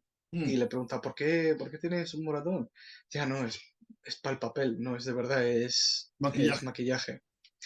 Y dice, pero ¿y entonces por qué tu personaje tiene un maratón? Y dice, no sé, nunca lo explican, pero es algo que está ahí. Y el marciano me parece un poco eso, en plan, es algo que está ahí. Sí, que no hace falta, Es ¿no? algo que está en la película y que igual que hay cosas en esta obra de teatro que no te explican, eh, el marciano pues no tiene por qué explicártelo. Pero me Bueno, hace gracia. a mí también. Oye, Ernesto, ¿te ha hecho gracia ver a Bryan Cranston como Jo, narrador me gusta mucho. de Me la gusta mucho supuesta obra teatral? ¿Te ha gustado? me gusta mucho el personaje porque es un personaje como muy de Wes Anderson. Y además me hace gracia eso, cuando hay errores y de repente él entra dentro de la obra y dice, uy, pero si aquí no debería estar y se va. Me gusta mucho el personaje Sí, sí. Oye, ¿y qué tal te ha caído Maya Hugh, que digo yo, Maya Hugh, la hija de Hope. de Ethan y de Uma Thurman? ¿Qué tal? Esa chica me parece a mí sensacional, ¿no? Súper Me gusta mucho y en la peli igual tiene un papelito chiquitito, como, bueno, como la mayoría de papeles que no sea Jason Schwartzman o Scarlett Johansson, porque hay tantos que, a la mínima que salga así alguien famosete, su papel es pequeño. Pero es eso, ella tiene un par de escenas muy tiernas, me parece muy bonita. Ella hace de una profesora de unos chavales que llegan ahí al pueblo y tienen que dar ahí las clases porque les meten en cuarentena ahí. Y eso, las escenas estas con el vaquero ese que hay por ahí, muy tiernas, muy bonito. Oye, ¿y no echas tú de menos que haya algún número musical en la película? ¿No te hubiera, a Lo mí, hay. yo digo, un par de números musicales en esta película habrían sido sensacionales? Hay uno, Hay, hay uno. bueno, es cierto, Cuando hay uno, el niño hay uno. que compone una canción. Sí, es O cierto, sea, sí. sí, también estoy intentando pensar. Creo que, o sea, aunque es muy típico asociar las pelis de Wes Bueno, Anderson y también está el con baile música, también, el baile, ese claro. baile de country, ese baile también está, ¿no?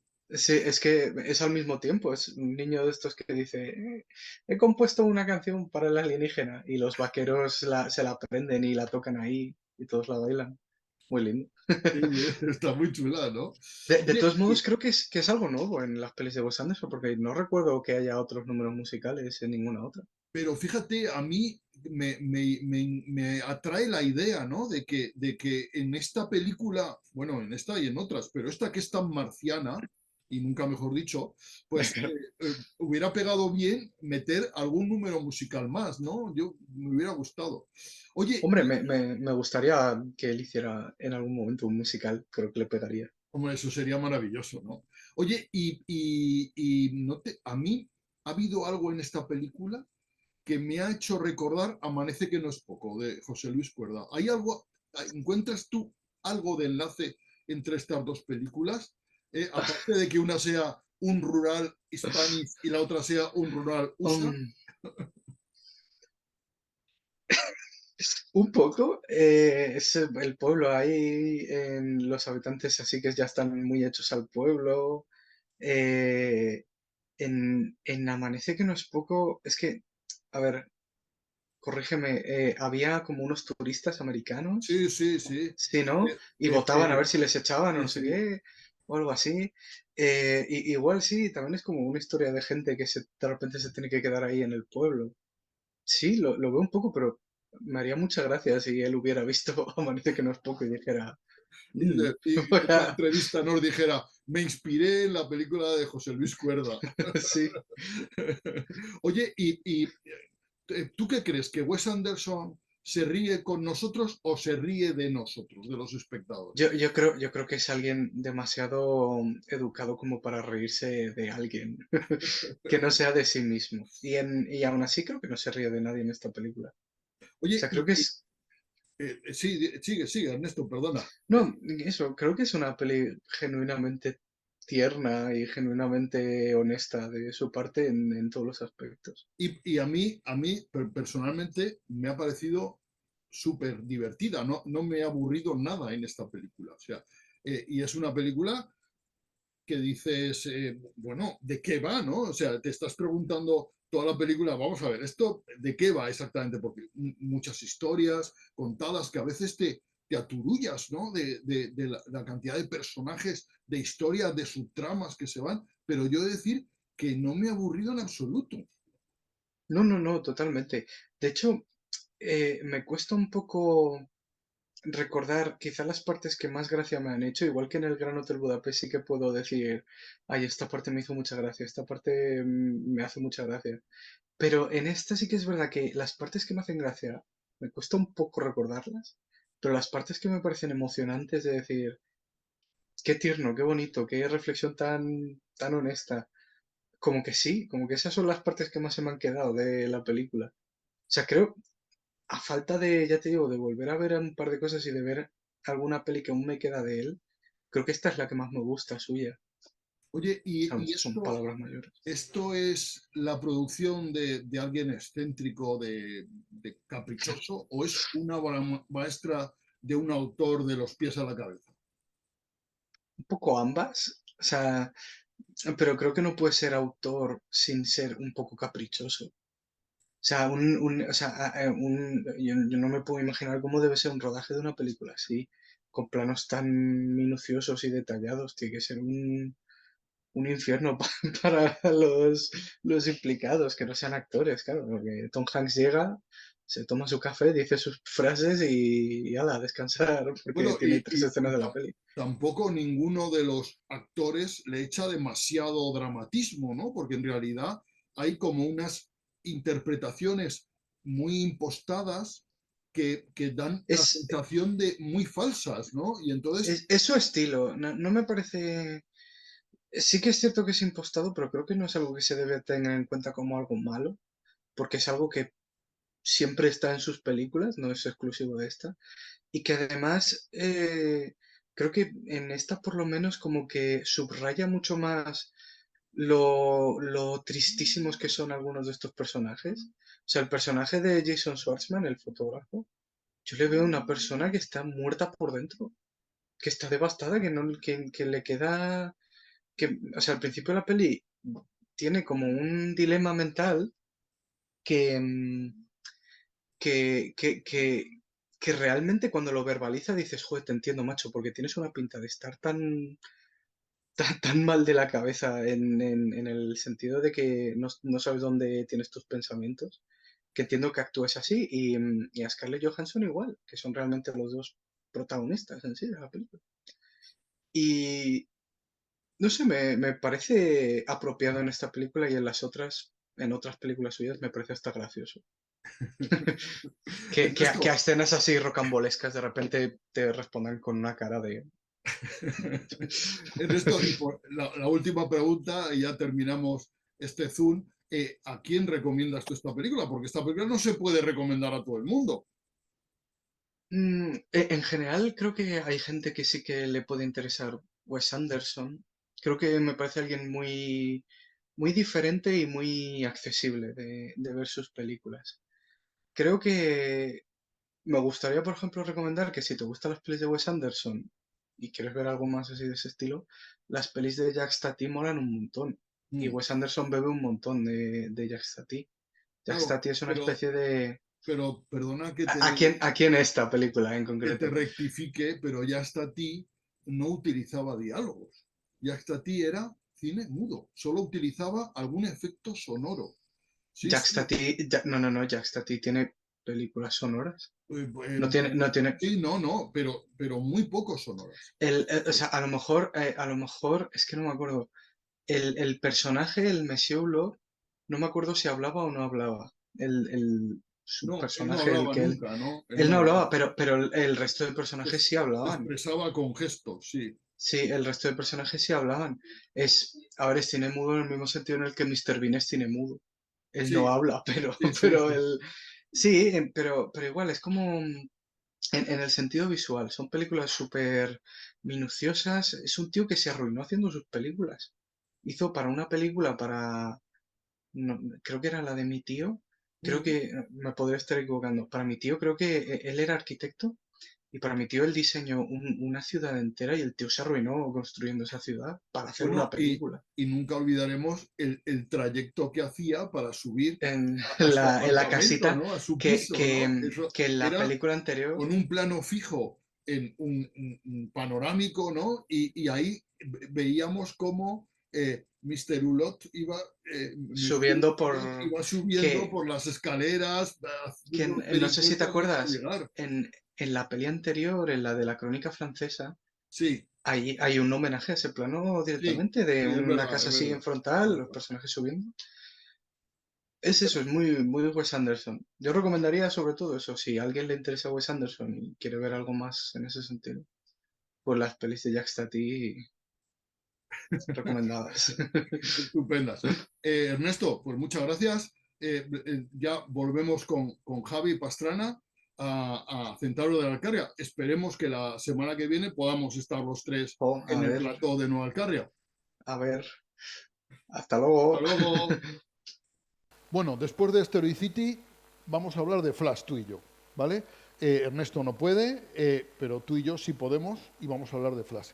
Bueno, ¿qué te ha parecido Flash? Flash decir, bueno, vamos a introducir un poco el asunto, decir que Flash es una película nueva del universo DC y su director es Andy Muschietti y que es una película que ha estado en el cajón de DC durante mucho tiempo, por diversas razones, y que es un poco una película de transición dentro del universo DC, porque ahora ha cogido las riendas James Gunn, ¿verdad?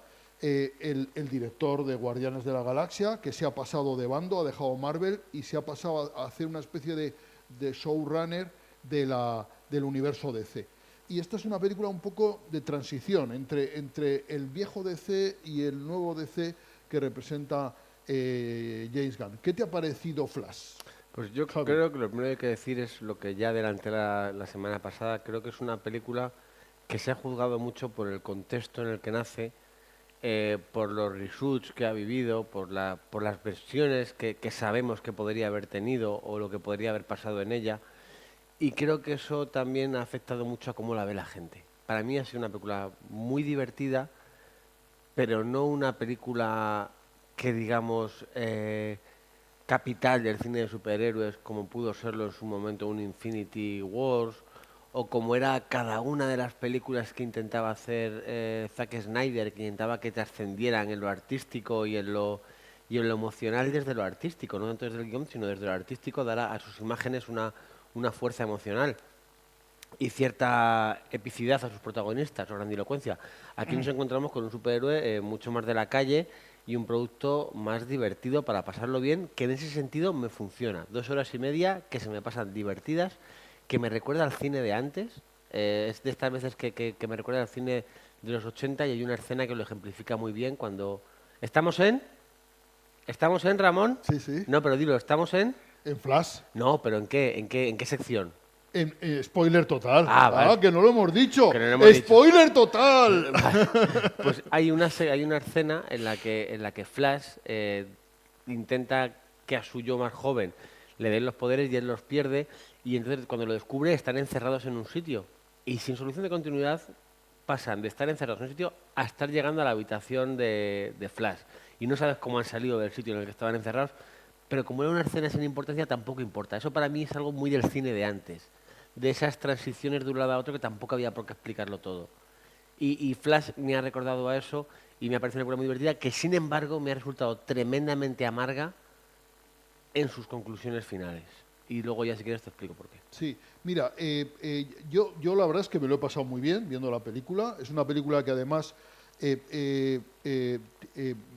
esto de los viajes en el tiempo siempre es una cosa que resulta muy atrayente, ¿no? Y esas contradicciones, esas nuevas realidades que se van generando cuando uno trastoca el pasado, ¿no? Todo ese tipo de cosas está muy bien. El ejemplo de Regreso al Futuro, hay referencias a Regreso al Futuro dentro de la película. Y además la película yo creo que está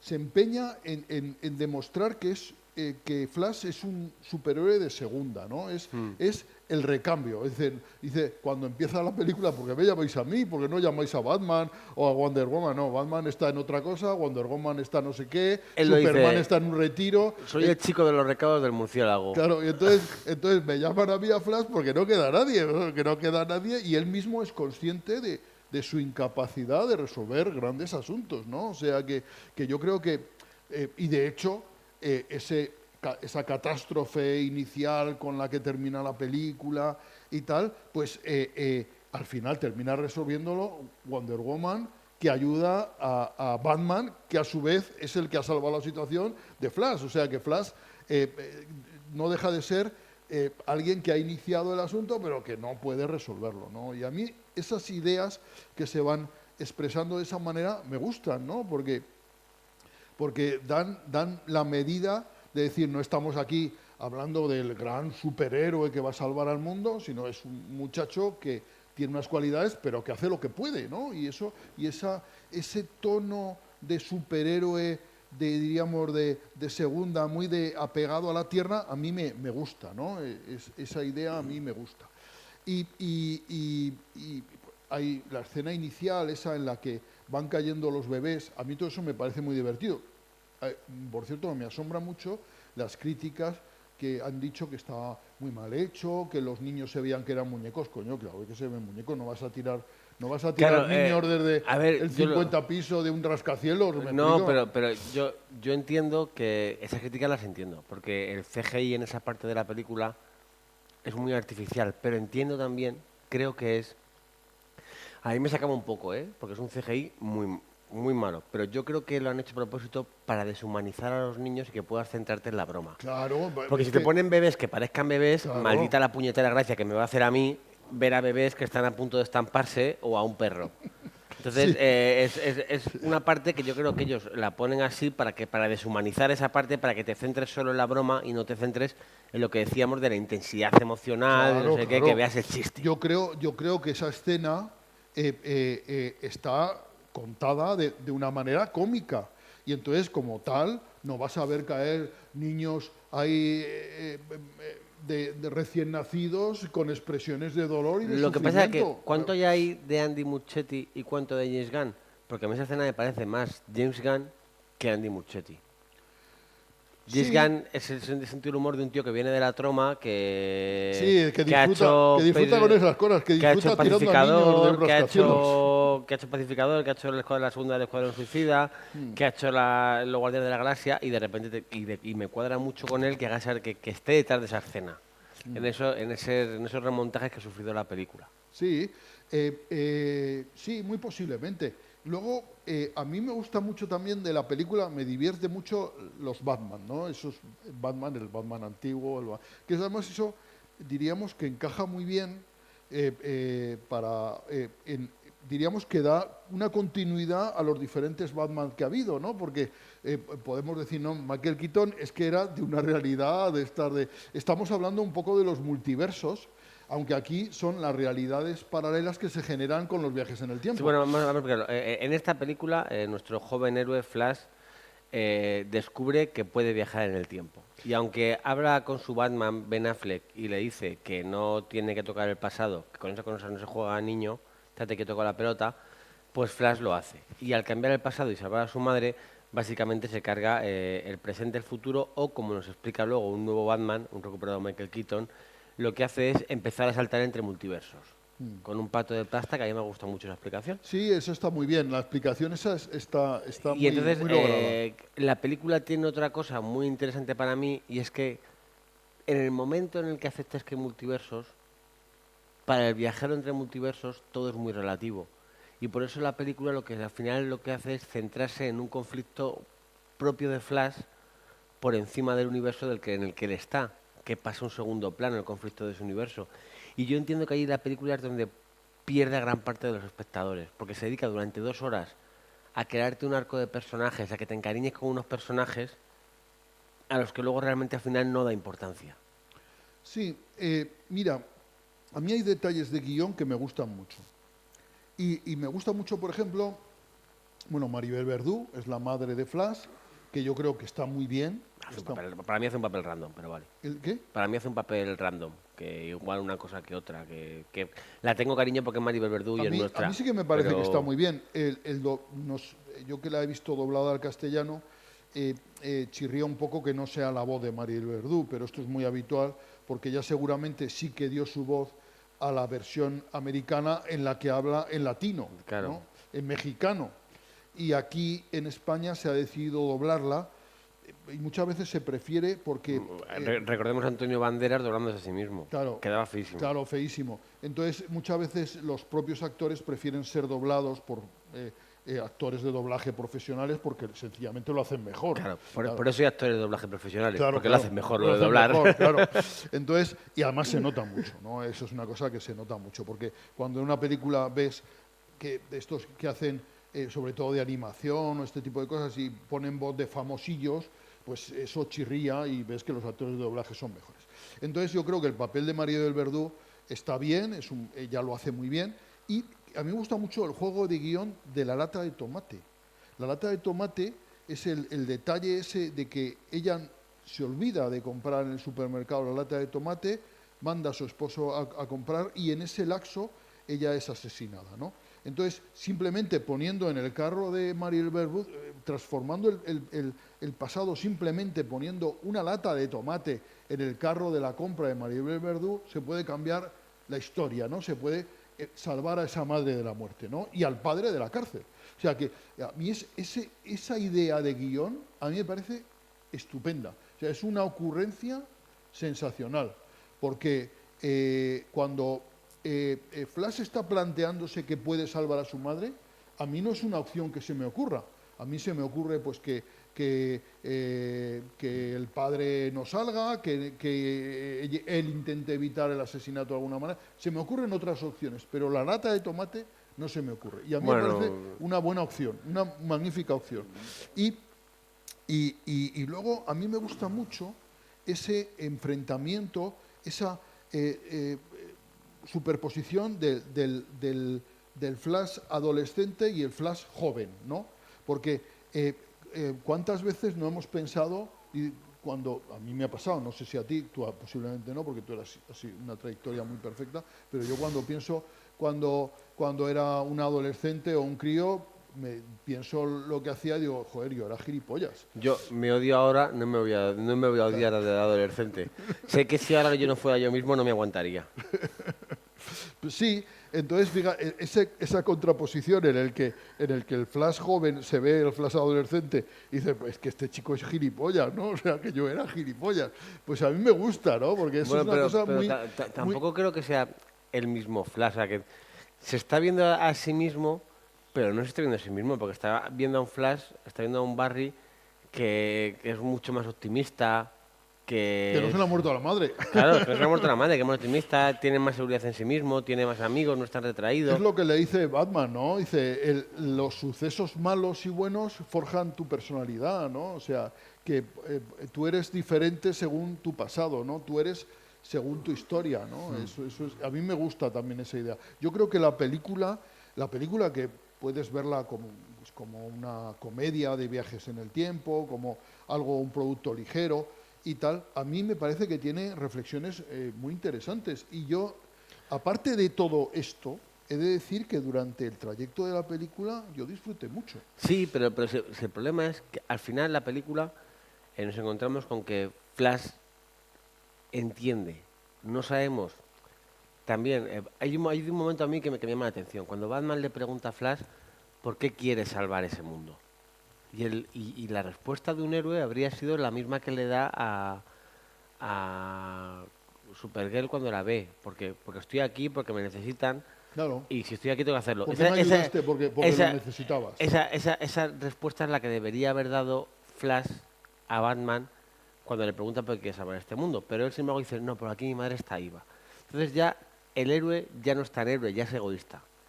Entonces yo ya partiendo de eso, cuando llegamos al final... Pero eso, eso seguramente es la respuesta más verdadera. Puede ser, no entra ahí, Ramón, pero sí.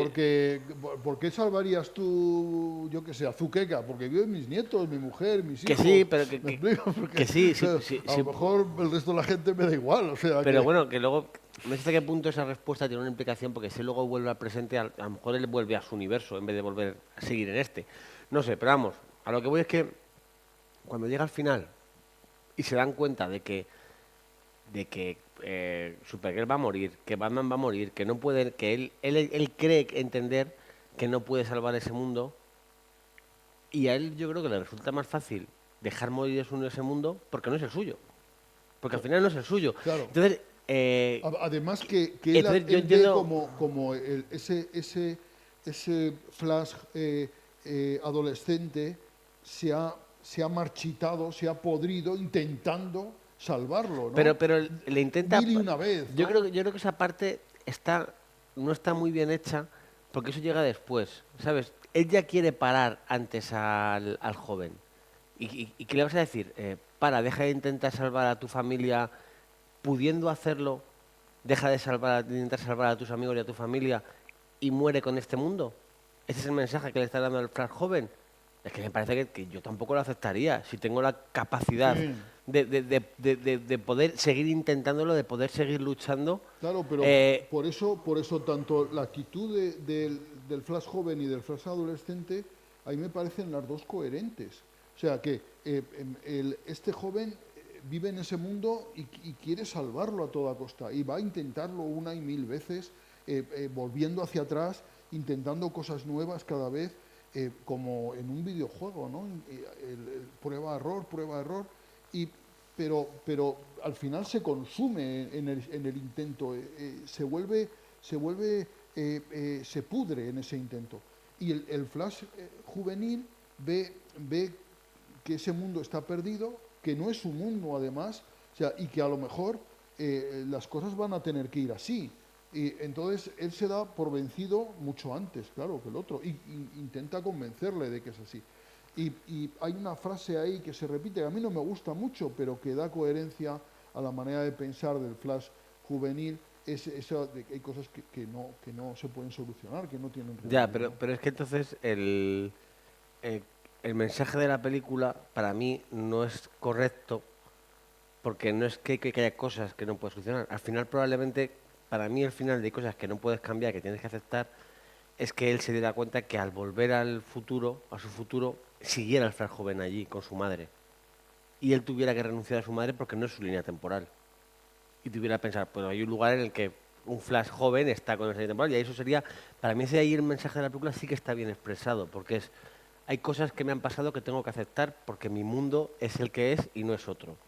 Pero en esta película hay cosas que no se pueden solucionar, que está convertido en un mensaje derrotista desde el punto de vista de alguien que puede escapar a otro lugar. Sí. Otra cosa es que el joven hubiera dicho, joder, pues no voy a arreglarlo, que el joven luego se enfrentara, si no quieres darle el aspecto heroico, porque si consigue que en ese universo, si Flash consigue salvar el mundo en ese universo, le está dando sentido a todo el viaje que has hecho con todos los personajes. Al Batman viejo que ha recuperado la ilusión por ser Batman, a Supergirl que ha demostrado que hay seres humanos buenos. Acabando el mundo y dejándoles ahí olvidados y dándoles el final que se les da, que es bastante superficial, ese viaje que has hecho es como que no ha valido para nada, solo para pasarlo bien, pero a ti a nivel interno de espectador que ha consumido una obra con un sentido pleno, te deja un poco vacío. Entonces, o por lo menos a mí me lo dejó. Otra cosa es que a lo mejor el Flash joven, si quieres mantener la idea de que el Flash joven ha intentado 1000 veces, El adolescente. el adolescente ha intentado 1000 veces y se ve reflejado en un señor mayor, que es como Buzz Lightyear, en la de Lightyear, se ve reflejado en eso y dice, joder, es que tengo que dejar de intentarlo. Entonces, que saliera del propio adolescente el decir, no puedo cambiar esto, me voy a morir con mi madre. El mundo se va a acabar, pero me voy a pillar con mi madre. Y me voy. Y entonces el Flash no adolescente, el Flash joven, se va de su universo porque no es el suyo. Ha intentado salvarlo, no lo ha conseguido, ha perdido, porque al final la idea es que ha perdido, y se va. Pero con un final que es más luminoso, que es el de cosas que no puedo evitar, pero bueno, estoy con los míos y ya está. Sí, pero Pongo el protagonismo en el Flash adolescente y en el viaje que ha hecho ese Flash adolescente de entender todo lo que le pasaba alrededor. Pero si tú piensas, todo esto que dices vale bien, pero es todo perfectamente coherente. O sea, que a mí, desde ese punto de vista, es coherente. Y yo creo que además la película explica bien lo del viaje en el tiempo. Por ejemplo, explica bien cómo Flash descubre esa cualidad, porque va tan rápido, le obliga a ir, en un momento dado de la película, le obliga a ir tan rápido. La ira. La ira. La impotencia que siente y le hace ir tan rápido claro, y entonces relacionamos velocidad-tiempo, ¿verdad? Que es una ecuación estupenda, siempre está. Y entonces de pronto descubre que puede viajar, ¿no? A través del tiempo. A mí me gusta eso también. Y luego yo creo que esto de los viajes en el tiempo, que son cosas que siempre se comprenden mal, que cuesta un poco digerir. Yo les pregunté a mis nietos, yo fui a verla cuando se estrenó el viernes por la tarde y mis nietos fueron con mi hija y mi yerno el sábado, ¿no? Y al día siguiente les pregunté qué les había parecido, les gustó muchísimo, me dieron una calificación, ellos cada vez que van al cine me mandan la calificación y yo la pongo en mi blog y le pusieron los dos un 10 y les digo, ¿y entendisteis lo del viaje en el tiempo y todo esto? Y dice, claro, porque dice, vieja en el tiempo para salvar a su madre. O sea que un niño de 6 y 8 años, dos niños, comprendían bien la película. O sea que la película yo creo que explica bien el viaje en el tiempo, explica bien esto que siempre resulta un poco complicado, incluso yo, que ya sabes que no soy demasiado lúcido ni inteligente, incluso yo lo conseguí comprender. Y a mí es que la película me parece estupenda, o sea, ¿qué quieres que te diga? Yo la disfruté muchísimo, me parece todo muy coherente, muy bien explicado. Pero si la cuestión, yo no creo que sea coherente la película, como la historia de cuenta. Sino que te deja ahí un... Sino cuánta justicia hace a los personajes que te ha presentado. Y en el caso de Supergirl, que estarás de acuerdo conmigo, que es un personaje muy atractivo, y no me refiero en lo físico, que puede que también, me refiero como personaje, la chica hace una interpretación... A mí me parece sensacional. Que me he enganchado a ese personaje, que de hecho yo quería que la escena post-créditos, Sasha la calle se llama la actriz. Sí. Sí, lo que estaba buscando. Eso estaba buscando, sí. Yo esperaba que la escena post-créditos fuera de Flash yendo a buscarla en su propio universo. Porque yo quiero que ese personaje siga ahí. Pero es que el de Michael Keaton, yo esto lo hablaba con Isaac, otra vez de Boy Entertainment, él decía, es que es mi Batman de infancia y aquí le dan un final que es como si fuera de personaje secundario lejos. ¿Sabes? No tiene un final épico que a lo mejor yo quiero para el personaje de mi infancia. Y yo ahí tengo que darle la razón. Yo entiendo que es una historia de un multiverso como un What If y que ese personaje es súper secundario, pero creo que la historia de ese Batman, que yo creo que no es el mismo Batman de las películas de Kim Basinger y demás, yo creo que es otro Batman de otro multiverso con la misma apariencia, yo entiendo que ese... No olvidemos que era el Batman de Tim Burton. De Tim Burton. Aquí tenemos al Batman de Tim Burton y al Superman de Tim Burton. Y al Superman de Tim Burton. Que alguien se preguntará qué pinta Nicolas Cage allí de Superman, pues esa apariencia iba a tener Superman y ese intérprete cuando iba a dirigirlo Tim Burton. Bueno, pues eso, y Eric Stoltz empezó a rodar, de hecho, Regreso al Futuro, lo que pasa es que no funcionaba como cómico y lo cambiaron por Michael J. Fox. Sí, que está muy bien. A mí ese momento en el que el Batman, el Flash joven descubre ese universo paralelo en el que sus películas están protagonizadas por otros actores y tal, a mí me resulta muy divertido. Creo que ponen a Michael J. Fox en Top Gun, ¿puede ser? En Top Gun era en... Ay, ya no me acuerdo. Yo creo que no sé si era que en Top Gun, que lo pensé y dije, pues es bajito como Tom Cruise. Sí, podía ser. Bueno, la cuestión es que la gente que le tiene cariño a ese Batman de Michael Keaton, entiendo que se pueda sentir mosqueada con el final que se le da. Me la ha recuperado, me la ha sacado del olvido para que haga esto, para que acabe así. ¿Sabes? Entonces, por eso creo que el final podría haber sido, no porque sea coherente, es emocionalmente efectivo. Puede ser coherente y emocionalmente que no acabe de funcionar o que no acabe de explorar las posibilidades. Yo, por ejemplo, lo que dices a mí no me ha pasado. O sea, yo he visto la película, te deja, claro, ese mal sabor de boca de decir, bueno, esto no ha podido ser, no se ha solucionado, el general Zod ha ganado.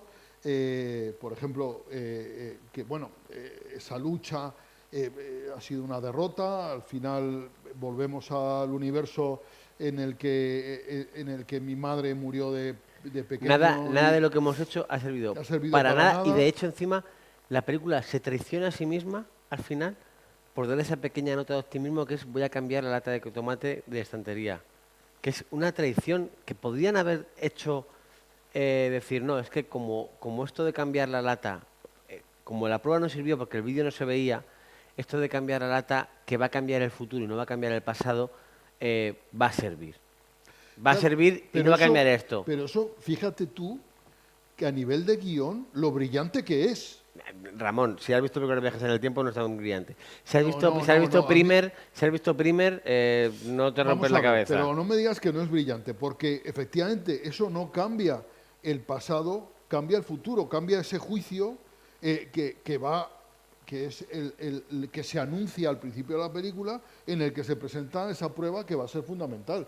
Y yo creo que eso a mí me gusta muchísimo. Pues Es que sí. todo lo de la lata de tomate, no será por mi afición a ese fruto, pero me parece colosal. O sea que- A mí, en ese sentido, no hay nada que me está acordando ahora de una película bastante justita, que es la del sonido del trueno, o el sonido del relámpago.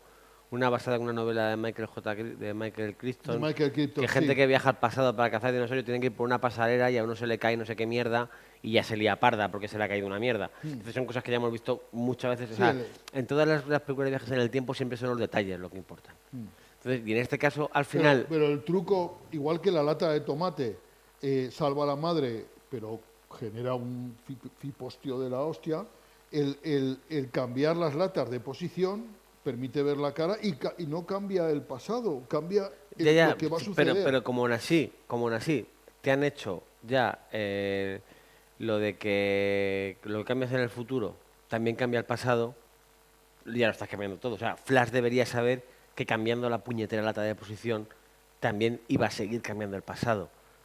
Pero parece que ahí otra vez yo veo ahí más la mano de James Gunn, que le hace gracia meter la bromita de Josh Clooney. Entonces, es una película que yo entiendo que es... Sí que este ha sido el spoiler total, porque se supone que eso es lo más secreto de la película, Sí, ¿no? pues Sí, sí, a mí me da igual eso. sí, a mí también, pero O sea, es que- a mí me hace gracia, ¿no? Que te hace gracia que aparezca ahí. Para mí el spoiler es lo de Nicolas Cage, yo no tenía ni idea. Cuando lo vi dije, anda, mira, qué gracioso, Nicolas Cage aquí de Superman. Me parece muy feo que no saquen a Henry Cavill ni en un mundo alternativo. Bueno, yo creo que ya sabes que la siguiente película es la de Superman. No, Henry Cavill está fuerísima ya. Sí, y no es Superman Henry No, Cavill. ¿eh? no, van a buscar otro. O sea, Henry Cavill Vaya, dejó, creo, no lo sabía, no. salvo que alguien me corrija en comentarios, ¿Y por qué se prescinde porque de él? James Gunn ha entrado y quiere hacer su propia historia. ¿Y tú crees que tendrá Supergirl futuro? Yo espero que sí. Porque a mí me gusta mucho, mira, me hace gracia también que sean los rusos los malos, ¿no? Los que tenían... Sí, bueno, los tenían ahí. O sea, ahora que eso, poner nombre a los rusos ahora tiene gracia, ¿no? No deja de tener su cosa, ¿no? Su miga. Y me gusta mucho la idea de que esa pobre chica ahí que está enclaustrada y tal, que la salvan sin saber que es Supergirl y que además necesita la energía solar para reconstituirse y ahí va a fallecer, ¿no? Y eso la salva porque lo necesita, ¿no? Que es una frase que a mí siempre me ha gustado mucho y que yo recuerdo una persona llegada a mí que hablaba de inmigrantes y tal, y entonces de buenas, malas personas, y tal. Dice, pero no les ayudamos porque sean buenas o malas personas, les ayudamos porque lo necesitan, ¿no? Y esa es una frase que a mí me quedó y que aquí la dice Flash y que me gusta mucho esa idea. Es la idea del superhéroe. Entonces, bueno, pero vamos, a lo que iba, por lo que dices tú de Supergirl, me gustaría que saliera más. ¿Por qué? Porque en esta película le hemos dado un final a Supergirl jodido. Sí. O sea, le hemos dado un final... Y mira que la chica lo intenta, ¿eh? Un poquito cabrón. Entonces, queremos, igual que con Batman puedo fiarme a que es que este no es el Batman que yo vi, y vale, pero con lo de Supergirl, no sé, yo creo que al final es una película que Pero si yo la ves creo- de manera independiente, si la sacas del universo DC, yo en DC he leído muchos cómics que me han gustado mucho, que eran historias independientes, que no necesitaba que estuvieran incluidas en un universo. Y creo que esta película al final Hombre, y hay que entenderla así. Y DC, la verdad es que ha crecido mucho en series, porque DC tiene un montón de series. ¿Y has visto la serie de Flash? No. Pues los comentarios que he oído a raíz de la película hablan muy bien de la serie, hablan de que la serie incluso que va de esto también explica el origen de Flash de manera más perfecta aún y que la serie está muy bien, ¿no?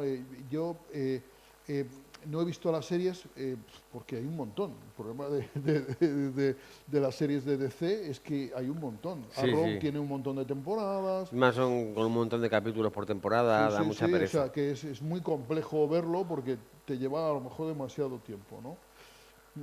Pues, y luego otra cosa que no me ha gustado en la película, y tampoco me gustó en Shazam, son las apariciones de Gal Gadot como Superwoman, A mí como sí. Wonder Woman. A mí No, sí. me parece que están forzadas muchísimo y además el doblaje que tiene no me gusta nada. Bueno, yo he de decir que he visto películas de Wonder Woman dobladas y otras en versión original y me gusta mucho la versión original de Gal Gadot. Me gusta mucho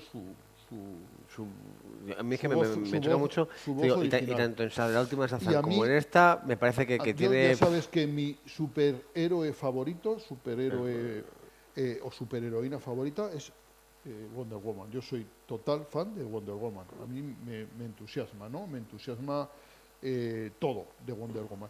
Y a mí cualquier cameo de Wonder Woman me gusta. Bien. Y aquí me gusta, me vuelve a gustar, porque en varias películas en la Liga de la Justicia, al final la que termina salvando el cotarro es Wonder Woman.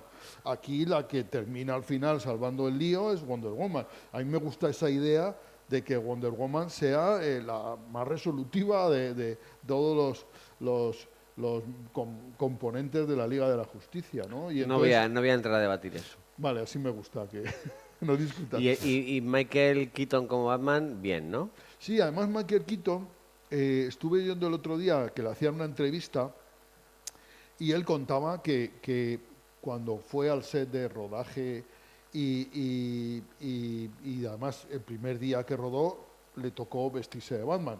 Pues sabes que al principio de la Sí. película él sale de abuelo, diríamos, y él le tocó vestirse de Batman y dice que la emoción que sintió es inenarrable. O sea, que él de verdad que se sintió Pues si ya le absolutamente- hubieran dado un buen final, imagínate cómo estaría tan absolutamente, contento. dice que absolutamente emocionado y que estaba súper contento de haber participado en la película, de haber por un momento retomado un personaje que para él dice que es absolutamente querido y tal, y que vamos, que le llenó de emoción la participación en la película.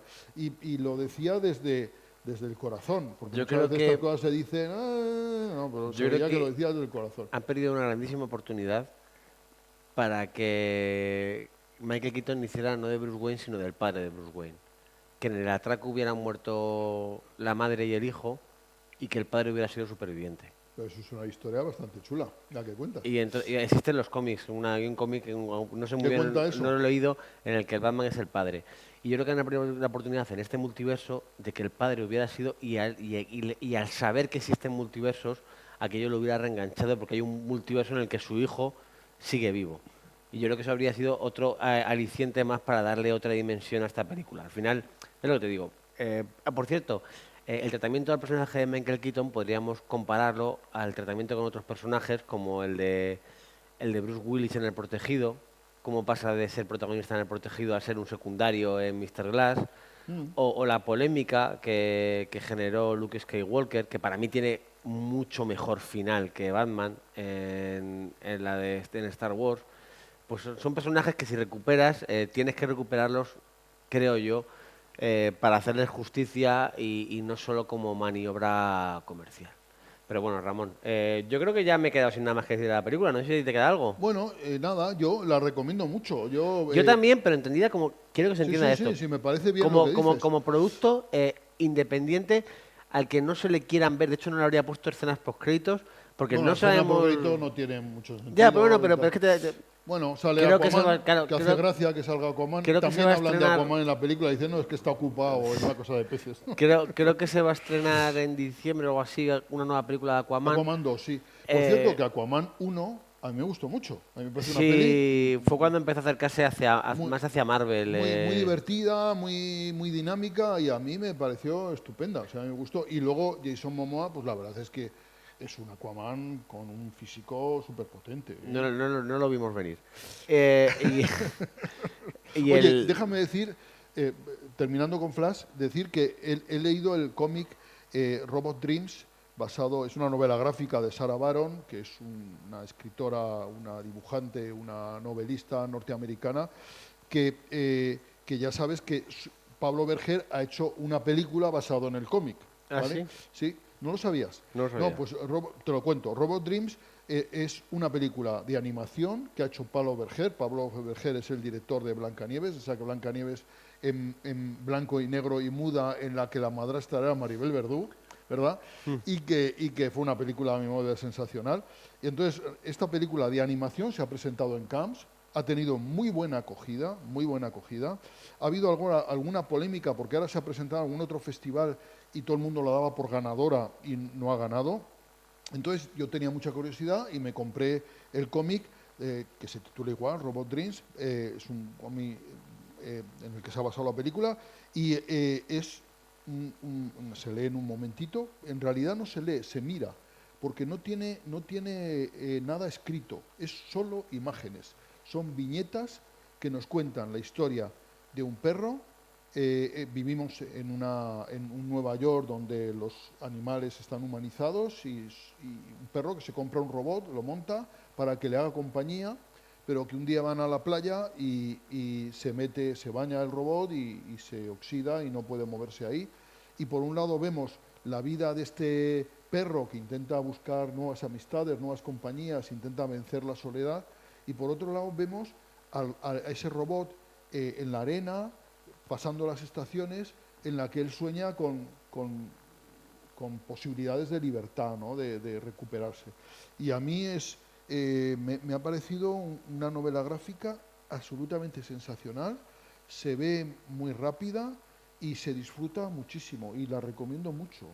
Yo no sé hasta qué punto podría gustar a niños, pero desde luego a mí me ha parecido estupendo. Decir que Sarah Baron creció en los suburbios de Illinois y que gracias a becas se formó en la Escuela de Artes Visuales de Nueva York, y que desde luego ha compuesto una novela gráfica excepcional. Bueno, pues estaremos atentos. Ramón, ¿nos despides? Nos despedimos, ¿te parece? Sí. Bueno, pues hasta la semana que viene. Muchos besos, muchas gracias. Nos vemos en el cine Centauros de la Alcarria.